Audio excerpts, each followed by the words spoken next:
اعوذ باللہ من الشیطان اللعین الرجیم بسم اللہ الرحمن الرحیم الحمد للہ وکفا وسلام علی عبادہ الذین اصطفیٰ.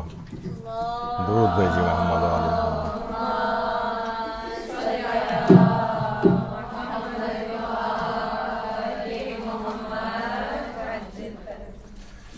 دعاؤں اور عملیات کو لازمی طور پر قبول کروانے کے جو 100 طریقے کے موضوع پر ہمارا درس ہو رہا تھا، اس کا درس نمبر 4. آج دیکھتے ہیں بات کہاں تک پہنچتی ہے اور یہ عدد کہاں تک جاتا ہے. تو بغیر کسی تمہید میں جائے تیزی کے ساتھ گفتگو مکمل کرتے ہیں اپنی پچھلی نشست سے آگے بڑھاتے ہوئے. اس میں ایک چیز یہ ہے کہ دعا سے پہلے ہمیشہ بسم اللہ پڑھی جائے، کیونکہ کوئی بھی کام جو کہ بسم اللہ پڑھے بغیر شروع کیا جائے، روایات میں یہ آیا ہے کہ وہ ناکام ہوتا ہے، نامراد ہوتا ہے اور اس کا پائے تکمیل تک پہنچنا مشکل ہوتا ہے. تو بسم اللہ ضرور پڑھی جائے. اچھا، بسم اللہ الرحمن الرحیم کو شارٹ فارم میں بسملہ کہا جاتا ہے. بسملہ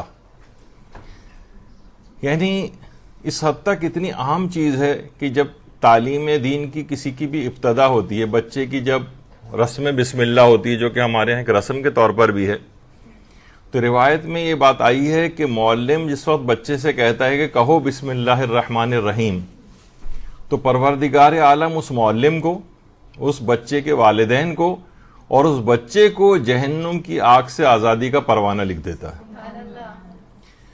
تو دعا کرنے سے بھی پہلے ہر وہ چیز کہ جس کی شروع میں بسم اللہ پڑھ دی جائے، وہ کام ضرور پائے تکمیل تک پہنچتا ہے.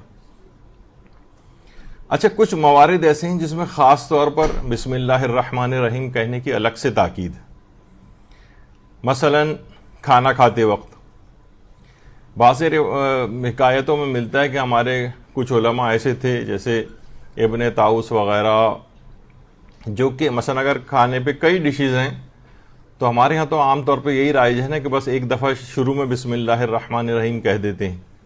وہ ہر ڈش سے لیتے وقت بسم اللہ الگ سے کہتے تھے، بلکہ بعض کے متعلق تو ملتا ہے حکایتوں میں کہ وہ ہر لقمے سے پہلے بھی بسم اللہ کہتے تھے. تو کھانے کھاتے وقت کس کی بڑی تاکید ہے؟ بسملہ پڑھنے کی. اس کے علاوہ مثلا اگر خط کسی کو لکھا جائے، اس کے اندر کافی تاکید آئی ہے.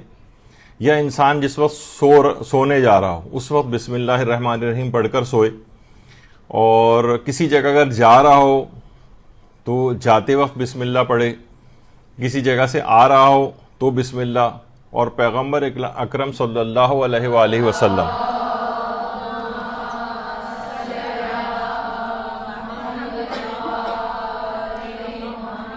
ان کی تو یہ سیرت تھی کہ مشرکین کے سامنے بسم اللہ الرحمن الرحیم کی بآواز بلند تلاوت کرتے تھے اور مشرکین کے تن بدن میں آگ لگ جاتی تھی. یعنی یہ ایسا پیغمبر کی سیرت تھی کہ اس طرح سے وہ بآواز بلند پڑھا کرتے تھے. اور کسی بھی تحریر کے شروع میں بھی بسم اللہ کی جو ہے وہ آیا ہے اس کے اندر، روایات کے اندر، کہ کسی بھی تحریر سے پہلے بھی بسم اللہ پڑھی جائے. البتہ اشعار سے پہلے بسم اللہ نہ پڑھنے کی، یعنی جو عمومی اشعار ہوتے ہیں، عمومی عام شاعری جو ہوتی ہے، عام غزلیں اور اس طرح کی چیز، اگر کوئی شاعر اپنا کلام کہیں پیش کر رہا ہو، اب اس اشعار کی بھی کئی اقسام ہیں جو کہ جب ہمارے ہاں موسیقی اور گانے وغیرہ کے موضوع پہ جو دروس ہوئے تھے اس کے فقہی احکام پر، تو اس میں ہم نے اشعار کی اقسام بیان کی تھی. کچھ اشعار حق ہوتے ہیں، کچھ اشعار باطل ہوتے ہیں. کچھ اشعار باطل میں بھی کچھ مکروہ شاعری ہے اور کچھ حرام شاعری ہے. مکروہ، اچھا، جو اشعار حق ہیں وہ بھی شب جمعہ ان کی کراہیت ہے. اب اشعار حق سے کیا مراد ہے؟ یعنی ایک تفصیل تھی بڑی دلچسپ. تو بہرحال لیکن جو عمومی جو غزلی اشعار ہیں اس سے پہلے بسم اللہ کی تاکید نہیں. اور اسلام کے اندر ایک الگ سے یعنی ثقافت کا ایک عنوان ہے کہ شروع سے ہی بسم اللہ الرحمن الرحیم کو بہت خوش خط لکھنے کی ترغیب جو ہے اس لحاظ سے دلائی گئی ہے. اور مقابلے ہوتے ہیں عام طور پر، ایران میں مقابلے ہوتے ہیں کہ بسم اللہ کون کتنی خوش خط لکھے گا. اور ہر کام سے پہلے ایک روایت ملتی ہے کہ ابن عباس ایک دفعہ حضرت امیر المومنین علی ابن ابی طالب علیہ الصلوۃ والسلام اللہم صلی علی محمد وعلی محمد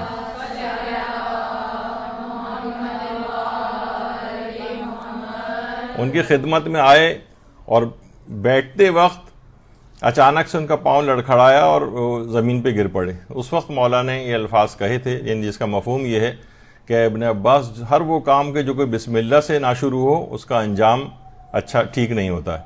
یعنی ہمیشہ اب جو بھی دعا بھی اگر آپ بسم اللہ الرحمن الرحیم سے شروع کریں گی، جو کہ ہمارے ہاں اتنا رائج نہیں، تو اس کو رائج کرنا چاہیے. اگر اس کی ابتدا بسم اللہ سے ہوگی تو انشاءاللہ وہ دعا ضرور قبول ہوگی، کیونکہ روایات میں ہے کہ وہ کام ضرور پائے تکمیل تک پہنچتا ہے جس کی ابتدا بسم اللہ سے کی جاتی ہے. بسم اللہ الرحمن الرحیم کی فضیلت پہ یہاں پر ایک درس بھی ہو چکا ہے مدرسے میں، وہ بھی انٹرنیٹ پہ اس کی تفصیل دیکھی جا سکتی ہے. پیغمبر اکرم صلی اللہ علیہ وآلہ وسلم ارشاد فرماتے ہیں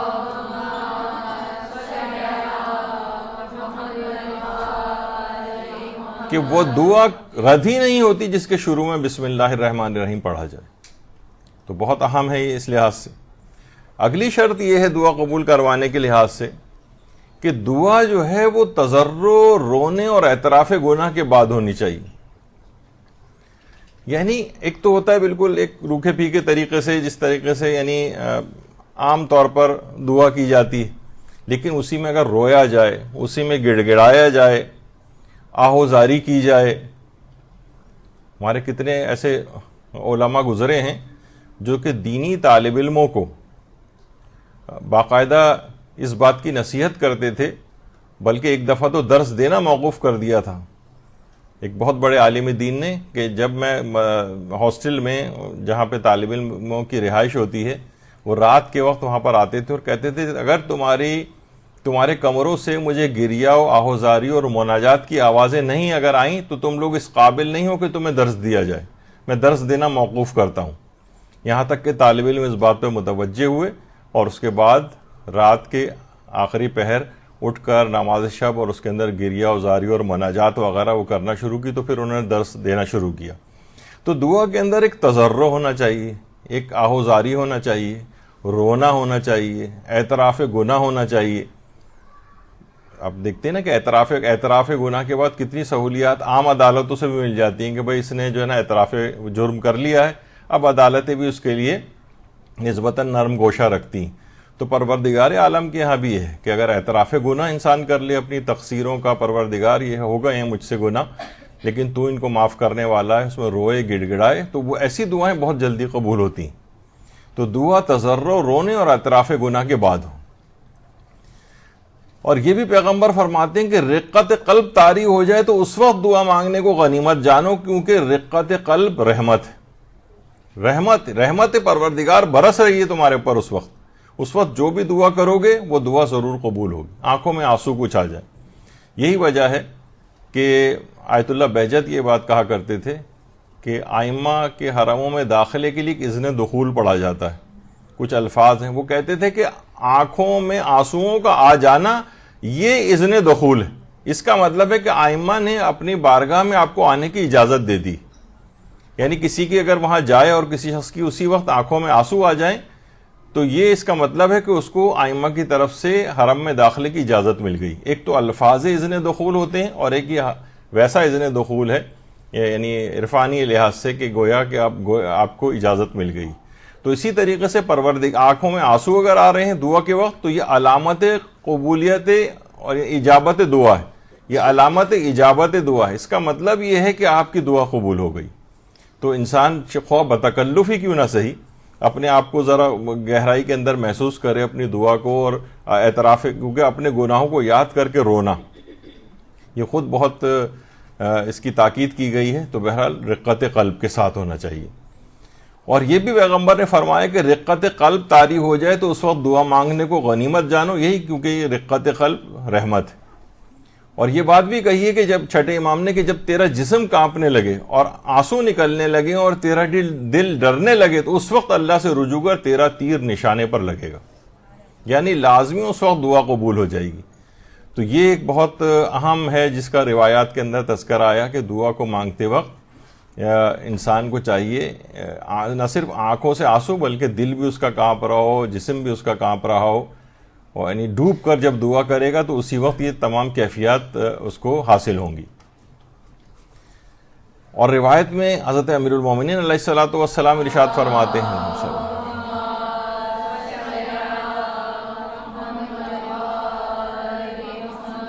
کہ دعا کا طریقہ یہ ہے کہ اللہ کی تعریف کی جائے، پھر اپنے گناہوں کا اقرار کیا جائے اور پھر حاجات طلب کی جائے۔ یعنی اللہ کی تعریف ہونی چاہیے، پہلے اپنے گناہوں کا اقرار ہونا چاہیے، کیونکہ روایت میں ملتا ہے کوئی بندہ اس وقت تک اپنے گناہوں سے باہر نہیں آتا جب تک کہ وہ اپنے گناہوں کا اقرار نہ کر لے۔ تو ایک ایک گناہ کو اپنے سوچ کر اس کو ہم یہ کرتے ہیں نا عام طور پر کہ اپنی نیکیاں تو بہت یاد رکھتے ہیں، اپنے گناہوں کو بھول جاتے ہیں۔ اپنے گناہوں کو یاد کیجیے کہ پروردگار فلاں وقت میں نے گناہ کیا تھا، اس کو معاف کر دے، اس کو معاف کر دے، اس کو معاف کر دے، اور پھر اس کے بعد گناہوں کا جب اقرار کر کے دعا مانگے گا تو وہ دعا ضرور قبول ہو جائے گی۔ روایات میں یہ چیز آئی ہے۔ پیغمبر اکرم کس طرح سے دعا مانگتے تھے؟ حضرت امام حسین علیہ الصلوۃ والسلام ارشاد فرماتے ہیں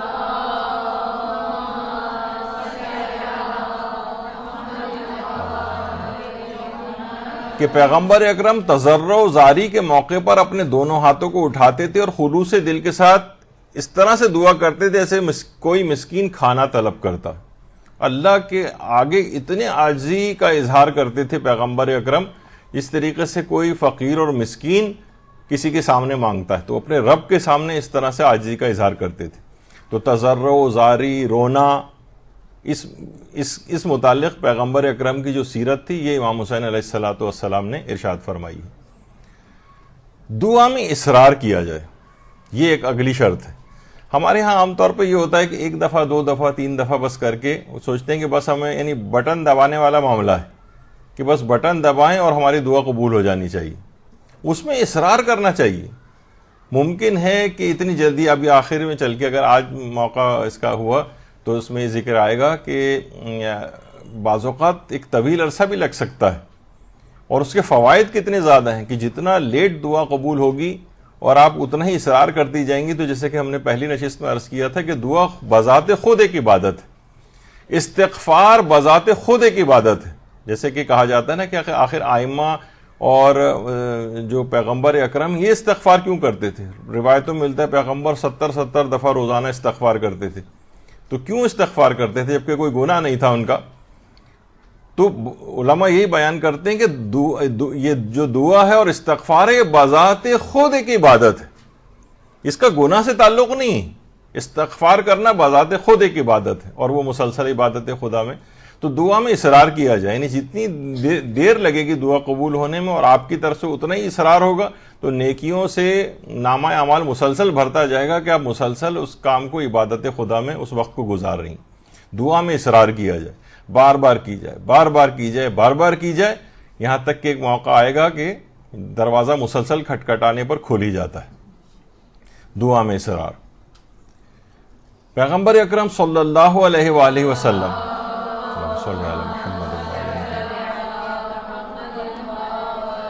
فرماتے ہیں کیا میں تمہیں ایک ایسے ہتھیار کی رہنمائی نہ کروں جو تمہیں تمہارے دشمن سے نجات دے، تمہارے رزق کو بڑھا دے؟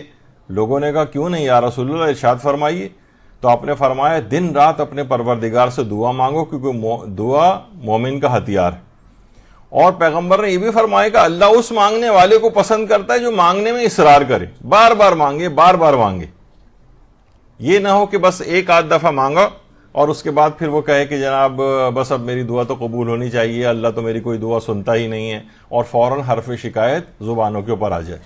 یہ پسند نہیں کیا گیا ہے، اور بس آپ کا جو فریضہ ہے آپ اس کو انجام دیجیے، پروردگار کے ہاں جب مصلحت ہوگی تو وہ اس دعا کو قبول کرے گا۔ اس کے بعد اگلی شرط یہ ہے کہ دعاؤں سے بے وفائی نہ کی جائے۔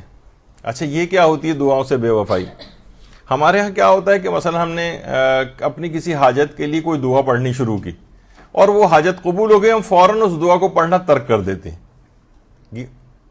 یہ دعاؤں سے بے وفائی، وفا کا تقاضا ہی. اچھا اس سے ایک فائدہ ایک اور بھی ہوتا ہے.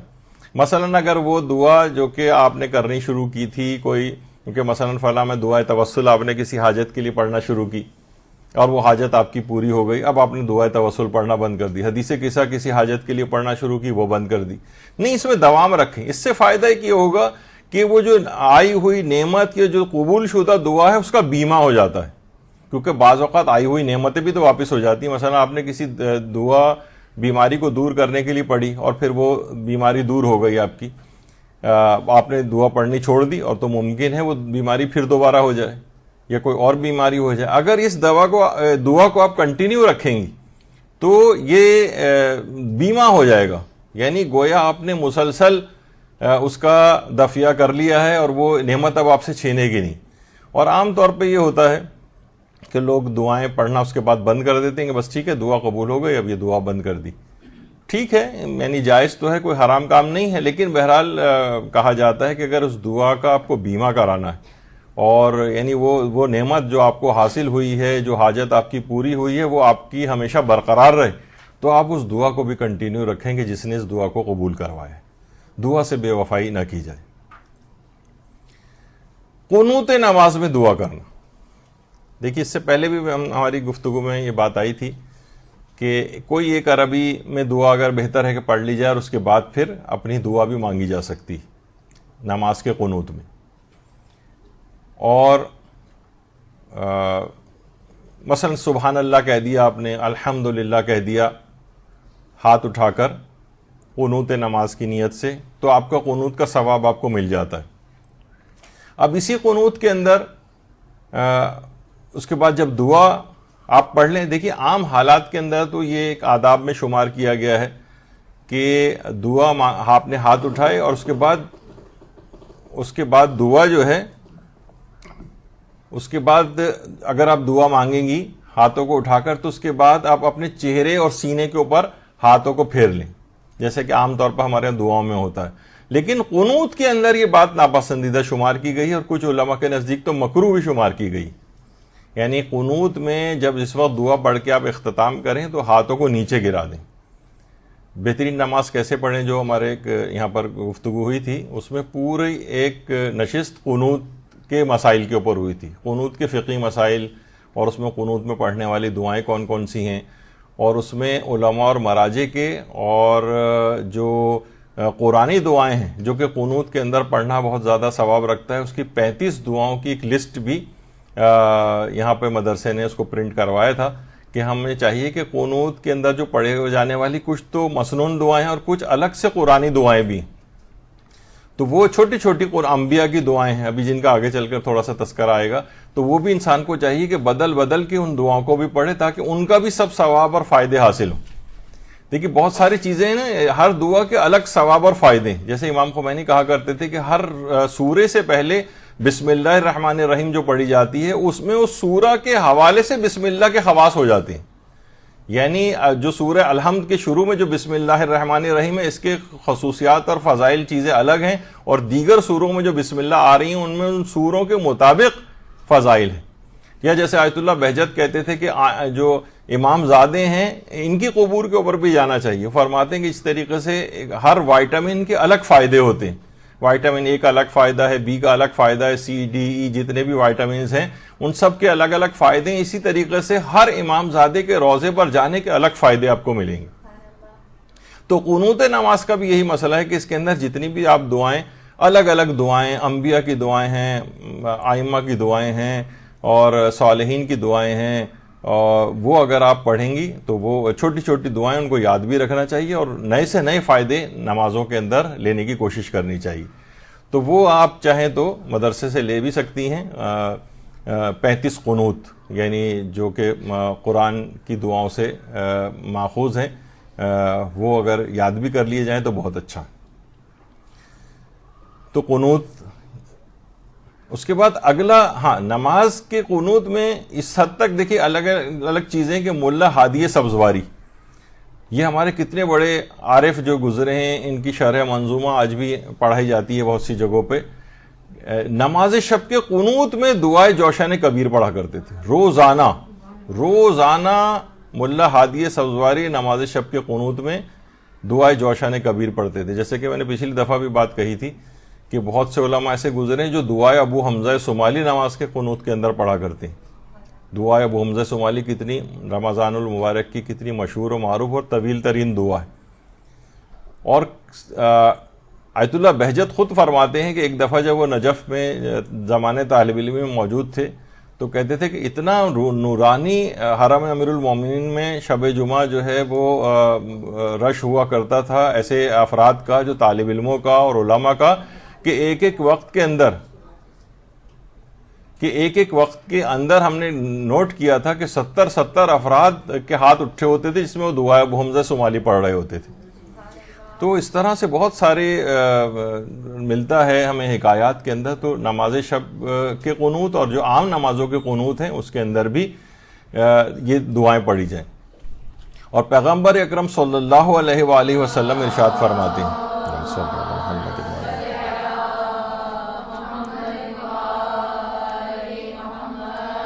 کہ دنیا میں قنوت کو طول دینے والے قیامت کے دن حساب کے موقع پر بہت آرام سے ہوں گے. یعنی جتنا قنوت آپ کا طولانی ہوگا. اچھا قنوت طولانی کی کیا معنی صرف ہاتھ اٹھائے رہے؟ نہیں، اس کا مطلب ہے اتنی ہی دعائیں آپ پڑھ رہی، یعنی کثرت دعا قنوت کے اندر ہو رہی تو قیامت کے دن حساب و کتاب میں بہت آسانی ہوگی. اتنی تیز جتنا یہاں طویل اختیار کر لیں گی آپ قنوت کو اتنا ہی قیامت کے دن کم ٹائم میں حساب و کتاب ہو جائے گا. تو یہاں یہ دنیا کے اندر ظاہر ہے دنیا جو ہے وہ دارالعمل ہے، آخرت دارالجزا ہے. یعنی یہاں پر آپ کو کام کرنا ہے اور اس کا فوائد آپ کو آخرت میں لینے. تو قنوت کو طول دیجئے.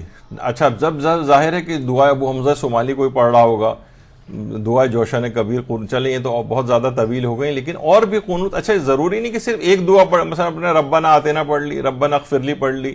اس طرح کی چھوٹی چھوٹی 5 7 8 10 دعائیں بھی قنوت کے اندر آپ پڑھ سکتی ہیں.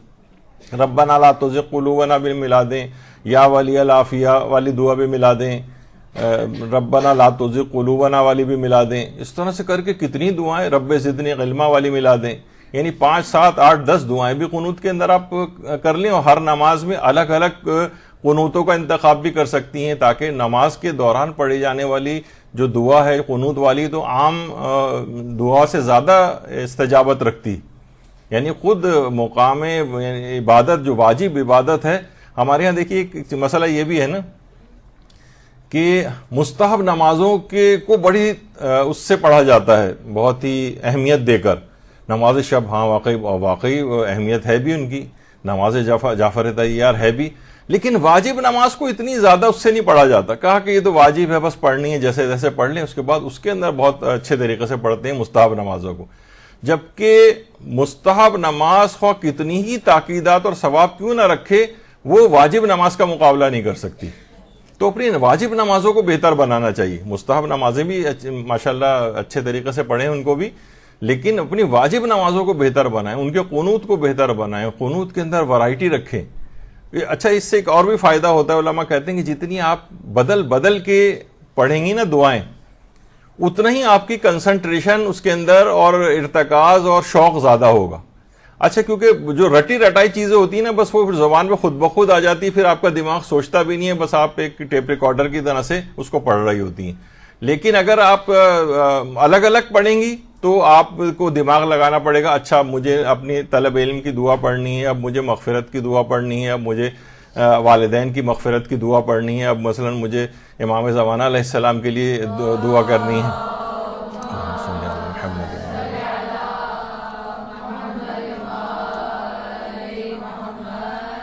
تو قنوت میں بھی جب بھی ہم نے اس کے 35 قنوت الگ سے نکالے کہ وہ قرآنی آیات پہ مشتمل ہیں، انبیاء کے قنوت ہیں، یعنی انبیاء جو دعائیں مانگا کرتے تھے وہ ان کو قنوت کے اندر پڑھیں.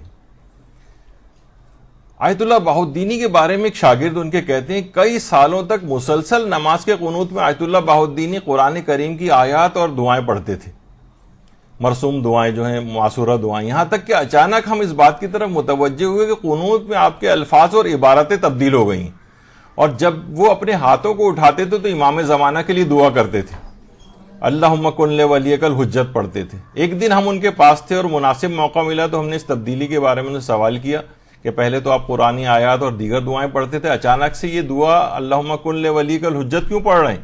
تو آپ نے ایک جملے پر اکتفا کیا اور کہا کہ امام زمانہ نے یہ پیغام پہنچا ہے کہ قنوت میں ہمارے لیے دعا کیا کرو۔ صلی اللہ علیہ محمد۔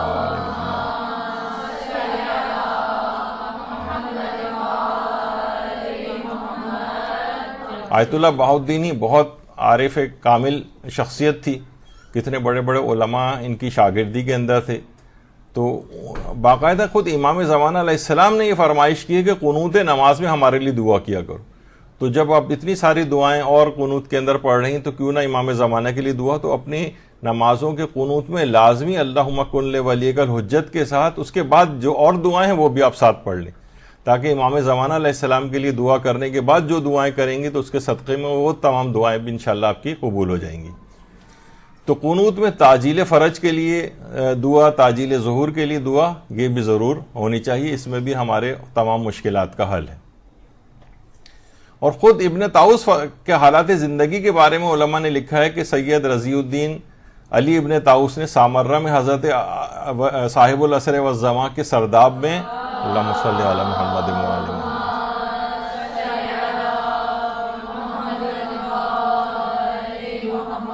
کہ امام زمانہ کی خود انہوں نے صدائے مبارک سنی کہ آپ اپنی دعائے قنوت میں آپ پڑھ رہے تھے کہ اے اللہ ہمارے شیعہ ہماری فاضل طینت یعنی بچی ہوئی مٹی سے خلق ہوئے ہیں، لہٰذا تو ہماری ولایت کے پانی لہٰذا اور یہ ہماری ولایت کے پانی سے خمیر ہوئے ہیں، لہٰذا ہماری خاطر انہیں بخش دے۔ یعنی خود امام زمانہ علیہ السلام ہم آپ کے لیے اپنے نمازوں کے قنوت میں دعا کر رہے ہیں، یعنی امام زمانہ تو ہمارے لیے قنوت میں دعا کر رہے ہیں اور ہم امام زمانہ کے لیے قنوت میں دعا نہ کریں، تو پابندی سے اپنا ایک وہ بنا لینا چاہیے۔ یہی وجہ ہے کہ سید ابن طاؤس، ان کے متعلق علماء یہ بات بھی کرتے ہیں ظاہر کہ ان کی جو بہت ساری عملیات، دعائیں یا چیزیں جو ابن طاؤس سے نقل ہوئی ہیں، اس میں اکثر کے شروع میں سلسلے سند نہیں۔ تو ابن طاؤس نے جس طریقے سے وہ کہہ رہے ہیں کہ میں نے امام زمانہ علیہ السلام کو قنوت میں خود ان کو دعا پڑھتے دیکھا، تو اس قدر ان کا ارتباط امام زمانہ سے تھا کہ براہ راست بھی انہوں نے بہت سی چیزوں کو ان سے لیا، تو لہٰذا بیچ میں سلسلہ سند نہیں۔ تو دعاؤں کے سلسلے میں سلسلہ سند کی اتنی زیادہ کوئی اہمیت اور حیثیت بھی نہیں ہے۔ آیت اللہ سیستانی بھی فرماتے ہیں کہ اصل میں دعاؤں اور زیارات کا جو سند، ان کی جو سند ہے وہ ان میں موجود اعلیٰ پائے کے مفاہیم ہیں، بلند پایا پیغامات ہیں، اس میں جو عرفانیات اور اس کی باتیں ہیں پروردگار عالم سے قریب ہونے کی، وہی اس کی سند ہے، تو اس میں لوگوں کے سلسلہ سند کی اتنی اہمیت نہیں۔ تو قنوت کے بعد اگلا جو سب سے اہم مرحلہ ہے وہ ہے سجدے میں دعا کی جائے۔ سجدے میں دیکھیے واسجد واقترب، قرآن کی آیت ہے، سجدہ کرو اور خدا سے قریب ہو جاؤ، یعنی انسان سجدہ کرتا ہے جتنا، یعنی سب سے زیادہ مقام قربت جو ہے انسان کا وہ ہے کہ اپنی پیشانی پروردگار عالم کے سامنے سجدے میں رکھ دے، سجدے میں دعا کی جائے۔ چھٹے امام جعفر صادق علیہ الصلاۃ والسلام فرماتے ہیں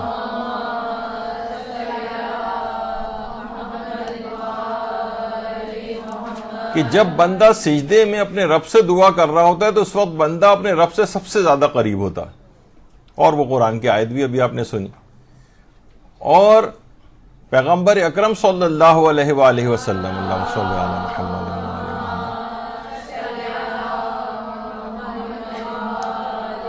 کہ پوشیدہ سجدوں سے بڑھ کر اور کوئی چیز نہیں ہے جو ایک بندے کو اللہ سے قریب کرتی ہو۔ ایک تو ہے کہ لوگوں کے سامنے سے سجدہ کرنا، ٹھیک ہے، اس میں بھی کوئی ایسی پرابلم والی بات نہیں ہے، لیکن پوشیدہ سجدے یعنی لوگ اس سے آگاہی نہ رکھتے ہوں، یعنی آپ کے اور پروردگار عالم کے درمیان معاملہ ہو، تنہائی ہو، اس وقت پروردگار عالم کے سامنے سجدہ رکھا جائے تو سب سے زیادہ انسان اس میں قریب ہوتا ہے۔ جب سب سے زیادہ قریب ہو گئے اس وقت جو دعا کریں گے وہ دعا ضرور انشاءاللہ قبول ہوگی۔ تو سجدے میں جا کر دعا کرنا، ابھی امام موسیٰ کاظم علیہ السلام کی شہادت کے دن گزرے ہیں، اللہم صلی علی محمد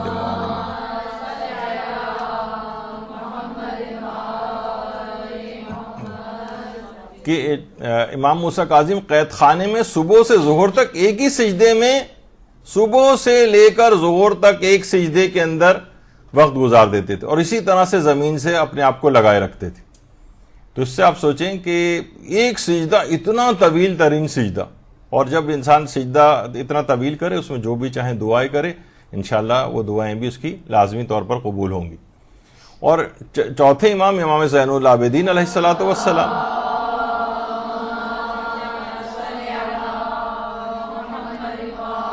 اس قدر سجدے بجا لاتے تھے کہ پورے ماتھے پر سجدوں کے نشان اور پیوند نمودار ہوتے تھے. ہر سال 2 مرتبہ پیشانی پہ لگے ہوئے 5 عدد نشانوں کو کٹواتے تھے, جب بھی ان کو ذو الصفنات کہا جاتا ہے, یعنی اس طرح سے گٹے ان کے پیشانی کے اوپر پڑ جاتے تھے کثرت سجدہ کے ذریعے. تو ہمیں چاہیے کہ علماء بھی کہتے ہیں کہ گھر میں ایک جانماز ہو جو کہ ہر وقت بچھی رہے. ہر وقت لوگوں کو اس کی فکر سوار ہوتی ہے کہ جانماز بچھی رہے گی اور کھلی رہے گی تو شیطان نہ پڑھنا شروع کر دے. اچھی بات ہے اگر وہ پڑھنا شروع کر دیتا ہے, لیکن کم سے کم آپ کو تو سہولت ہو جائے. اب جانماز تہہ کر کے کسی جگہ بند رکھی ہوئی ہے تو آدمی کو بھی سستی آتی ہے, کون کھولے. ایک ہر وقت کھلی ہوئی جانماز اور سجدہ رکھی ہو, آتے جاتے ایک سجدہ بے اختیار کیجئے, وہاں پر نعمتوں کو یاد کر دیجئے. اس سے پہلے بھی بیان ہو چکا ہے یہاں پر, اور انشاءاللہ ایک شکر کے موضوع پر ارادہ ہے کہ آئندہ کہ ہر نعمت کے الگ الگ کس طرح سے شکر بیان کیے گئے ہیں. تو ہم ایک دفعہ کہہ دیتے ہیں بس اللہ تیرا شکر ہے, خالی یہ نہیں بلکہ شکر کی بہت ساری کیٹیگریز ہیں. تو اس میں یہ کہ سجدہ شکر یعنی کوئی نہ کوئی نعمت آپ کو اپنی یاد آئے گی. ہر وقت انسان کو چاہیے اللہ کی نعمتوں کو یاد کرے. ائمہ کی سیرت میں بھی ملتا ہے, سواری پر بھی ہوتے تو اتر کے ایک سجدہ کر لیا کرتے تھے کہ ایک نعمت خدا مجھے یاد آ گئی تو میں نے ایک سجدہ شکر کیا.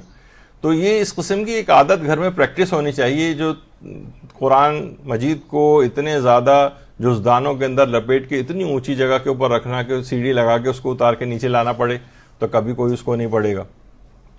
جب بھی کہا جاتا ہے نا, کون سی وہ دادی اماں جو تھیں وہ پیسے چھپا کے رکھتی تھیں, اور ہاں تو وہ یہی کہتی تھیں کہ قرآن میں اس وجہ سے رکھتی ہوں مجھے پتہ ہے تم میں سے کوئی اس کو نہیں کھولے گا کبھی. تو بہرحال اس طرح سے لوگ جب اس طرح سے دور رکھا جائے گا لوگوں کی پہنچ سے تو کون قرآن کو کھول کے پڑھے گا. یہ بالکل ہینڈی ہونا چاہیے قرآن.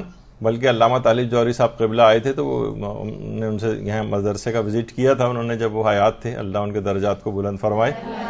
تو وہ یہی کہتے تھے کہ ہمارے استاد کہتے تھے قرآن کو اتنا پڑھنا چاہیے, اتنا پڑھنا چاہیے, اتنا پڑھنا چاہیے کہ وہ بوسیدہ ہو کر پھٹ جائے اور آپ کو نیا قرآن لینا پڑے.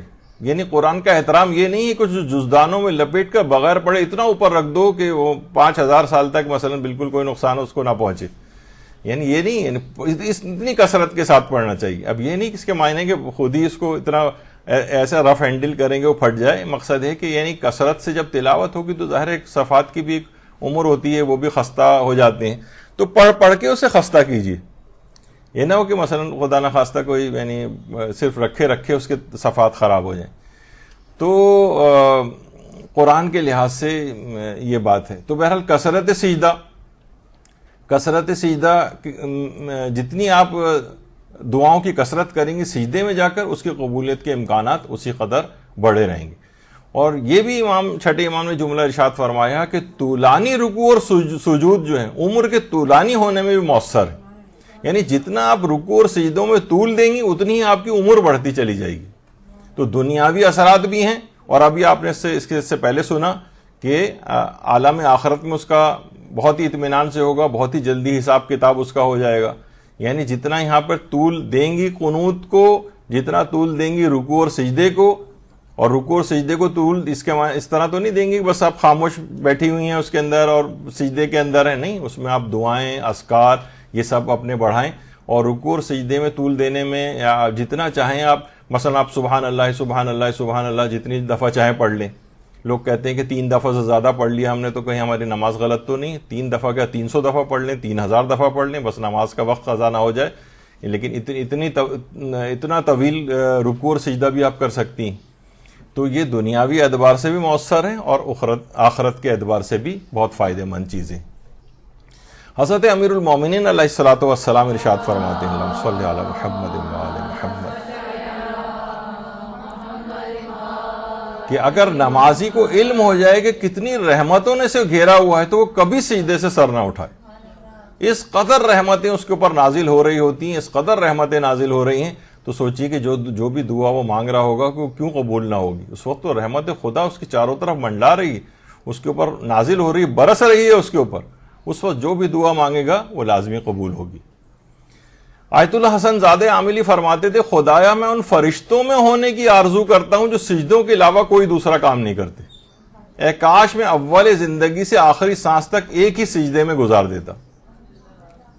یعنی سجدوں میں ہونا، حالت سجدہ میں، کہتے ہیں میں آرزو کرتا ہوں. ہے نا کہ بہت سے فرشتے ایسے ہیں جو صرف رکوع میں ہی ہیں، کچھ سجدوں میں ہی ہیں، تو کہتے ہیں کاش میں آرزو کرتا ہوں کہ میں ان فرشتوں میں سے ہوتا کہ جو پوری زندگی سجدے کے اندر، یعنی پورا پروردگار نے جو ان کا خلقت کا وقت رکھا ہے اسے مسلسل وہ سجدے کی حالت میں آخری سانس تک میں اپنی زندگی بھی کاش ایسی گزار سکتا.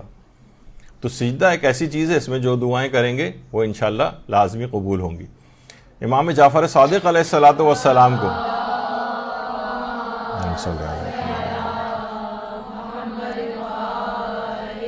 لوگ سجدے کی حالت میں 500 مرتبہ سبحان اللہ کا ذکر پڑھتے سنتے تھے. 500 دفعہ سبحان اللہ سبحان اللہ سبحان اللہ، یعنی کثرت کے ساتھ جس قدر آپ پڑھ سکیں رکوع اور سجدے میں، اس میں کوئی ممانعت نہیں ہے، بلکہ ثواب اور بڑھتا چلا جائے گا. اچھا، اور یہاں تک روایت میں ملتا ہے کہ امام زین العابدین علیہ السلام جب سجدے میں جاتے تھے تو اس وقت تک سر کو نہیں اٹھاتے تھے جب تک کہ آپ کی پیشانی پر پسینہ نہ آ جاتا تھا. اچھا، یہ نمازوں سے ہٹ کر بھی تھا، یعنی فقط یہ نہیں کہ نمازوں میں ہی نہیں، الگ سے بھی سجدہ کرنے کی بہت تاکید ہے، اور اس میں جس قدر بھی دعائیں آپ کر سکیں اپنے لیے، سجدے میں جا کر جو دعا کریں گی اس کی قبولیت کے امکانات بہت زیادہ بڑھ جائیں گے. اگلا مرحلہ یہ ہے کہ والدین کی قبر پر جا کر دعا کی جائے، اللہ سے دعا کی جائے والدین کی قبر پر جا کر، اور والدین کو وسیلہ بنایا جائے. یعنی اللہ نے جب ان وسیلے کے طور پہ تو کہا ہے کہ ان کی قبر کے اوپر جاؤ اور دعا کرو، اللہ سے دعا کرو تو اللہ آپ کی دعا کو قبول کرے گا. یہی وجہ ہے کہ آیت اللہ سیستانی نے بھی توضیح المسائل میں لکھا ہے کہ والدین کی قبور پر جا کر اللہ سے حاجات طلب کرنا مستحب ہے. یعنی انسان اپنے والدین یا اور جو آبا و اجداد ہیں، کسی کی دادا دادی نانا نانی اس طرح سے جو رشتہ دار ہیں، ان کی قبور پر جا کر، اور میں نے بذات خود بھی اس کا تجربہ کیا ہے، والدین کی قبور پہ جا کر جو دعا مانگی جاتی ہے وہ لازمی قبول ہو جاتی ہے. یعنی باقاعدہ الگ سے میں نے نوٹ بھی کیا کہ یہ دعائیں کی تھیں، اور یعنی اگر میں دماغ میں لے کر آؤں تو 100% وہ قبول ہوئیں. تو والدین کی قبور پر جا کر حاجات طلب کرنا ہے، الگ سے آیت اللہ سیستانی نے کہا ہے مستحب ہے اللہ سے حاجات طلب کرنا. آیت اللہ حافظ بشیر نجفی سے بھی استفتاء ایک ہوا ہے، جو ان کا رسالہ صوت النجف ہے، کہ اگر کسی مومن کی کوئی حاجت پوری نہ ہو رہی ہو تو وہ اپنے ماں باپ کی قبر پر جائے اور کہے کہ اے میرے والدین، آپ خدا سے میری شفاعت کریں کہ خدا میری حاجت کو قبول کرے، تو اللہ آپ کی اس حاجت کو قبول کر لے گا. یعنی وہاں جا کر وہ انہیں مقام استجابت دعا ہے والدین کی. اگر کسی کے والدین حیات نہیں ہیں تو ان کی قبر پہ جا کر، اور زندہ والدین موجود ہیں تو ان کی دعائیں آپ لیں. ابھی آگے چل کر اس کا ذکر آئے گا. یعنی یہ نہیں کہ خدا نخواستہ ہم انتظار کریں گے کہ ان کا انتقال ہو جائے تو ان کی قبر پہ جائیں. بھائی ابھی ان کو راضی کیجئے، ابھی ان کو خوش کیجئے. یہاں پہ ناراض کیا ہوا اور انتظار کر رہے ہیں کہ قبر پہ جا کے دعا مانگیں گے تو قبول ہوگی. تو والدین کے ذریعے اللہ سے دعا مانگنا. اچھا، کچھ خاص راتوں میں دعائیں، خاص راتوں میں. خاص راتیں کون سی ہیں؟ ایک تو ابھی کچھ ہی دن بعد آنے والی ہے لیلۃ القدر، شب قدر. اور انشاءاللہ شب قدر سے پہلے شب قدر کے فضائل کے اوپر تقریباً ہمارے تو جب سے مدرسہ کا آغاز ہوا ہے شب قدر کے سلسلے میں الگ سے کلاس لازمی ہوتی. تو اس لحاظ سے تو 18ویں یا 20ویں کلاس اس لحاظ سے ہوگی شب قدر پہ. تو لیلۃ القدر اتنی زیادہ فضائل ہیں، اور واقعی جو 1000 مہینوں سے بھی افضل رات ہے، اس کے فضائل اتنی جلدی کیسے ختم ہو جائیں گے. تو ایسی شبوں کو بالکل ضائع نہیں کرنا چاہیے، بلکہ اس کی تیاری ابھی سے شروع کر دینی چاہیے.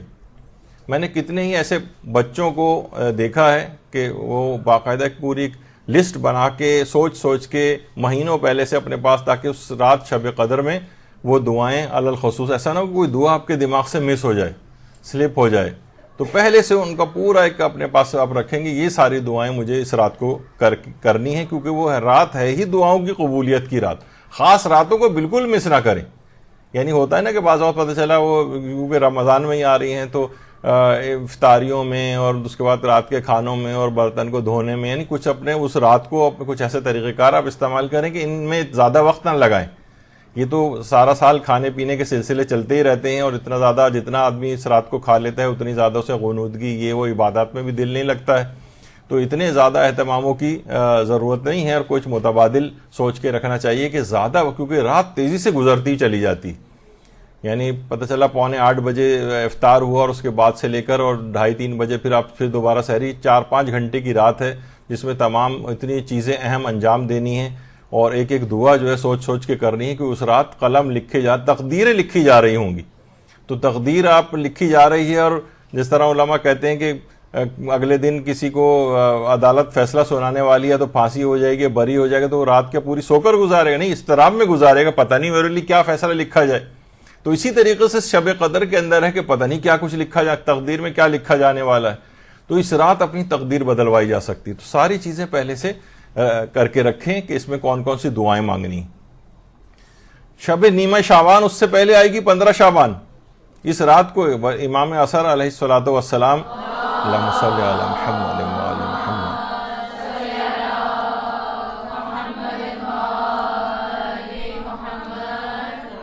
اس دعاؤں کو اس رات بالکل فراموش نہ کریں. اس کے لیے بھی پہلے سے تیاری کر کے رکھیں، کیونکہ اس میں بھی کہا جاتا ہے کہ تقدیریں لکھی جاتی ہیں شب نیمہ شعبان میں. اور شب قدروں کے لحاظ سے پھر اس میں امضاء ہوتا ہے، یعنی مہر تصدیق ثبت ہوتی ہے اور پرماننٹ کیا جاتا ہے ان کو پورے سال کے لیے. تو اس رات کو فراموش نہ کریں. اسی طریقے سے شب جمعہ کو فراموش نہ کیا جائے دعاؤں کے سلسلے میں. تو کچھ خاص راتیں ہیں اس طرح کی کہ ان میں دعاؤں کے لیے پہلے سے پریپریشن ہونی چاہیے. شب جمعہ بھی سوچ کے رکھیں آج شب جمعہ ہے، اب دعائیں مجھے کون کون سی کرنی. اسی طرح سے عید فطر کی رات اور عید قربان وغیرہ کی رات، یہ بہت زیادہ نمازیں پڑھنے کی، قرآن کی تلاوت کی اور اللہ سے دعائیں مانگنے کی رات ہے. روایتوں میں یہ بات آئی ہے.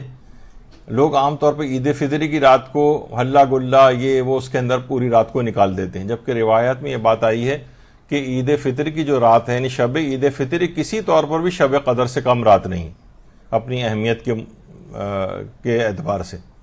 اور روز عید بھی اس لحاظ سے، بلکہ شب قدر گزرنے کے بعد جو دن آتا ہے اس کو متعلق بھی یہ بات کہی جاتی ہے کہ وہ دن بھی شب قدر سے کم نہیں ہوتا. ہم سوچتے ہیں بس شب قدر اب گزر گئی، بس اب وہ دوسرا اگلا دن شروع ہو گیا ہے، اب وہی اسی طرح سے نہیں، وہ اگلا دن بھی شب قدر سے کم نہیں، اس کو بھی اہمیت مکمل دینی چاہیے. تو بہرحال عید فطر ہے، قربان ہے، یہ بہت زیادہ عبادات کرنے کی راتیں ہیں. ان راتوں میں شب داری کی بھی بہت فضیلت ہے، یعنی پوری رات جاگ کر عبادت کی جائے، نہ کہ کیونکہ اسی رات سے اس قدر ماحول ہمارے معاشرے کے اندر بن جاتا ہے گانے بجانے کا اور اس کا، کہ ابھی تک تو جو بھی بہروپی ہے اس کے اوپر بیٹھے ہوئے تھے ٹی وی کے اوپر جو سب اسلامی باتیں کر رہے تھے، اب ایک دم سے ناچ گانا وہی لوگ سب شروع کر دیتے ہیں. تو بہرحال اس میں اپنے وقت کو ضائع نہیں کرنا چاہیے، اور ان راتوں کو بہترین عبادت، یہ جو راتیں ہیں شب عبادت ہیں، شب دعا ہیں، یعنی اس میں ضائع نہیں کرنا چاہیے لہو و لعب میں. تو اس اعتبار سے اچھا، دعاؤں کے اعتبار سے ایک بات اور ہے قبولیت کے لیے کہ اول و آخر میں اللہ کے ناموں کا انتخاب کیا جائے. اللہ کے ناموں کا انتخاب، یعنی اس پہ تھوڑی سی آپ کی ورکنگ بھی ہونی چاہیے خود سے. میں تو ایک آدھ مثالیں دے کے گزر جاؤں گا، ورنہ تو پوری کلاس اس موضوع پر ہو سکتی ہے. تو اگر کوئی تیاری کرے کہ بھائی دعا، یعنی جو آپ دعا مانگ رہی ہیں اس اعتبار سے اللہ کی نام یا اس کی صفت کا انتخاب کریں پکارنے کے لیے. تو مثلا اگر اولاد کی کسی کو دعا مانگنی ہے تو یا خیر الوارثین، یہ والی، یعنی اللہ کے ایسے نام کا آپ انتخاب، مثلا عافیت یا دعا، اپنے آپ کو بلاؤں اور پریشانیوں سے بچانا ہے، عافیت طلب کرنی ہے اللہ سے، تو یا منعم بالعافیہ، اے عافیت کی نعمت عطا کرنے والے، اور پھر آپ اپنی بلاؤں اور پریشانیوں کا تذکرہ کریں کہ مجھے ان سے عافیت نصیب فرما. یعنی جو دعا آپ کر رہی ہیں، رزق کے لیے کوئی دعا کر رہی ہیں تو رزق کے اعتبار سے پروردگار عالم کا کسی نام کا انتخاب آپ کر لیں، یا رازقو مثلا. تو جتنی اس طرح کے اور بہت ساری چیزیں ایسی ہیں. استغفار طلب کر رہی ہیں گناہوں سے تو یا غفارو. اس طرح سے کوئی بھی چیز، جیسے حضرت شعیب کی جو دعا ہے، یا مثلا حضرت نوح کی دعا ہے، یا خیر المنزلین، یعنی منزل تک سب سے بہتر منزل پر پہنچانے والے. حضرت نوح کشتی کے اندر جا رہے تھے نا، اور کشتی کتنے تلاطم کا اور اس کا شکار ہو رہی تھی، تو اس وقت اس اللہ کے اس نام کو آپ پڑھیں جو اس دعا سے مطابقت رکھتا ہو. تو وہ آپ خود تلاش کریں کہ آپ کی دعا کیسی ہے، اور اس میں وہ ایسے ناموں سے پروردگار کو پکارنا جو آپ کی دعا سے مطابقت رکھتے ہیں، اور زیادہ آپ کی دعاؤں کو قبول کرانے میں معاون ثابت ہوں گے. اللہ کے ایسے ناموں کا انتخاب کیا جائے. یہ آئمہ کی دعاؤں کے اندر آپ کو ملے گا، آپ کو ڈھونڈ کے نکالنا ہوگا. اس پہ کوئی اگر ورکنگ کرے تو باقاعدہ کتابیں لکھی جا سکتی ہیں اس موضوع پر کہ کس کس طرح سے انہی ناموں سے آئمہ نے اللہ کو پکارا ہے، جس کی دعائیں اس سلسلے میں کی جا رہی ہیں جو اس دعا کے اندر موجود ہوتی ہیں. اپنے والدین کے لیے پہلے دعا کریں، پھر اپنے لیے دعا کریں، وہ لازمی دعا آپ کی قبول ہوگی. والدین کے لیے دعا کرنا، دیکھیے جن کے بھی والدین زندہ ہیں، بہت بڑی ایک نعمت ان کے پاس ہے. عام طور پر آپ دیکھتے ہیں، ایک جملہ بھی مشہور ہے کہ جو معاصرت ہے نا، یہ حجاب ہوتی ہے، یعنی ہم اثر ہونا. یعنی آپ بھی موجود، جیسے ہم ہوتا ہے نا کہ اتنے ایک سے ایک بہترین علماء کام کرنے والے موجود ہیں، لیکن کوئی ان کی قدر ہی نہیں کرتا. ہاں جب دنیا سے چلے جاتے ہیں تو پھر ان کی تعریفیں ہوتی ہیں، ان کے پھر سیمینار ہوتے ہیں ان کے موضوع پر، ان میں ورک شاپس ہوتے ہیں، اور جب تک وہ زندہ ہیں لوگ ان کو گالیاں دے رہے ہیں، برا بھلا کہہ رہے ہیں، ان کے کام کو کوئی اپریشیٹ نہیں کر رہے ہیں. ہم کہا جاتا ہے نا مردہ پرست قوم ہے، یعنی انتظار کرتے ہیں کہ والدین کو ہوگا جناب انتقال کر جائیں گے تو ان کے لیے مجلس کرو. بھائی ابھی زندہ موجود ہیں، حیات ہیں، ان کے لیے دعائیں کریں، ان کا عزت و اکرام پہلے سے زیادہ کریں. ہر چیز آپ کی لازمی دعا قبول ہو جائے گی، تمام چیزیں. یعنی والدین اگر زندہ اور حیات موجود ہوں تب بھی ان کے لیے پہلے دعا کریں، اور دنیا سے چلے گئے ہوں تب بھی اپنی دعاؤں سے پہلے ان کے لیے دعا کریں. یہ لازمہ بنے گا اس بات کا کہ دعائیں آپ کی قبول ہوں گی. والدین کے لیے پہلے دعا ہو، پھر اپنے آپ کو رکھیں بعد میں. اچھا، اسی طرح سے پڑوسیوں کے لیے دعا. جب حضرت امام حسن علیہ السلام نے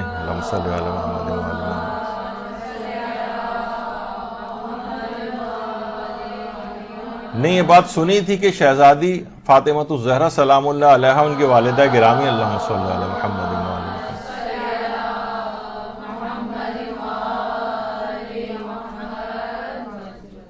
دوسرے لوگوں کے لیے دعائیں کر رہی ہیں اور گھر والوں کا نمبر ہی نہیں آ رہا. تو جب پوچھا تھا انہوں نے، یعنی ہم لوگوں کی تعلیمی کے لیے بات پوچھی جاتی ہے آئمہ کی سیرت میں کہ معلوم بھی ہوتا ہے تب بھی پوچھتے کہ گھر والوں کا تذکرہ کیوں نہیں. تو انہوں نے جملہ استعمال کیا تھا الجار ثم الدار، پہلے پڑوسی دعا میں وہ مقدم رکھے جائیں گے، پھر گھر والوں کی باری آئے گی.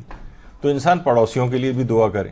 اچھا، پڑوس کے اندر یعنی ظاہر ہے کہ ضروری نہیں ہم جس معاشرے میں رہتے ہیں کہ آپ کے ہم عقیدہ ہی آپ کے پڑوسی ہوں، لیکن ان کے لیے بھی دعا کرنا. بہت سی چیزوں میں جو مصیبتیں پریشانیاں، کہا جاتا ہے نا کہ خیر کی کتنی چیزیں ایسی ہیں جو آپ کرتے ہیں تو آپ کے اس کا اثرات آپ کے پڑوس تک بھی جاتے ہیں، یہاں تک کہ آپ کے اپنے رشتہ داروں تک جاتے ہیں. ان میں بھی یعنی وہ ختم ہو جائیں، اجر تقسیم ہو جائے، پھر بھی اجر بچ جائے تو پھر پڑوس میں تقسیم ہوتا ہے. تو اسی طریقے سے ان کی بھی بہت ساری چیزیں ایسی خرابیاں ہیں کہ وہ خرابیاں پڑوس کے گھروں تک اس کے اثرات جاتے ہیں. تو بہرحال پڑوسیوں کے لیے بھی دعا کرنی چاہیے. اور اس کے بعد پھر ابھی جبکہ ابھی شب قدر آئیں گی تو اس کے اندر پچھلے نشستوں میں ہم نے بیان کیا ہے کہ بعض مراجع یہ کہتے ہیں کہ اس رات کو کفار تک کی ہدایت کے لیے دعا کرنا. کفار کے لیے دعا کر رہے ہیں آپ کے ان پروردگار کو ہدایت دے، یا جو ہدایت کے قابل نہیں ہیں ان کو نیست و نابود کرے، جن سے انسانیت خطرے میں ہے. یہ بھی سب دعائیں کفار کے اعتبار سے بھی. اور کافروں کے لیے بھی بہت جلدی مومن کی دعا قبول ہوتی. یہ نہیں کہ بس یہ تو کافر ہیں ان سے بس نفرت کا اظہار کر کے ان سے دور کیا جائے، نہیں، ان کی بھی ہدایت کی دعا کریں. پیغمبر اکرم کفار اور ان سب کے لیے ہدایت کی دعائیں نہیں کرتے تھے کیا؟ جو زمانے میں تو سارے تقریباً سب کافر ہوتے تھے، لیکن دعائیں کرتے تھے کہ ایمان اور اسلام قبول کریں. اور یہی سب کافر کچھ ہی عرصے بعد جب امام زمانہ علیہ السلام تشریف لائیں گے، اللہم صلی علی محمد و آل محمد،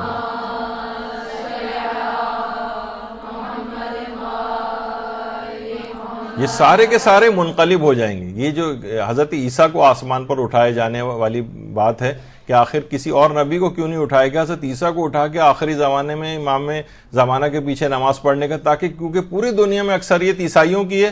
جب وہ حضرت دیکھیں گے کہ حضرت عیسیٰ خود آ کر ان کے پیچھے نماز پڑھ رہے ہیں تو وہ سارے عیسائی بھی منقلب ہو جائیں گے اور شیعہ ہو جائیں گے.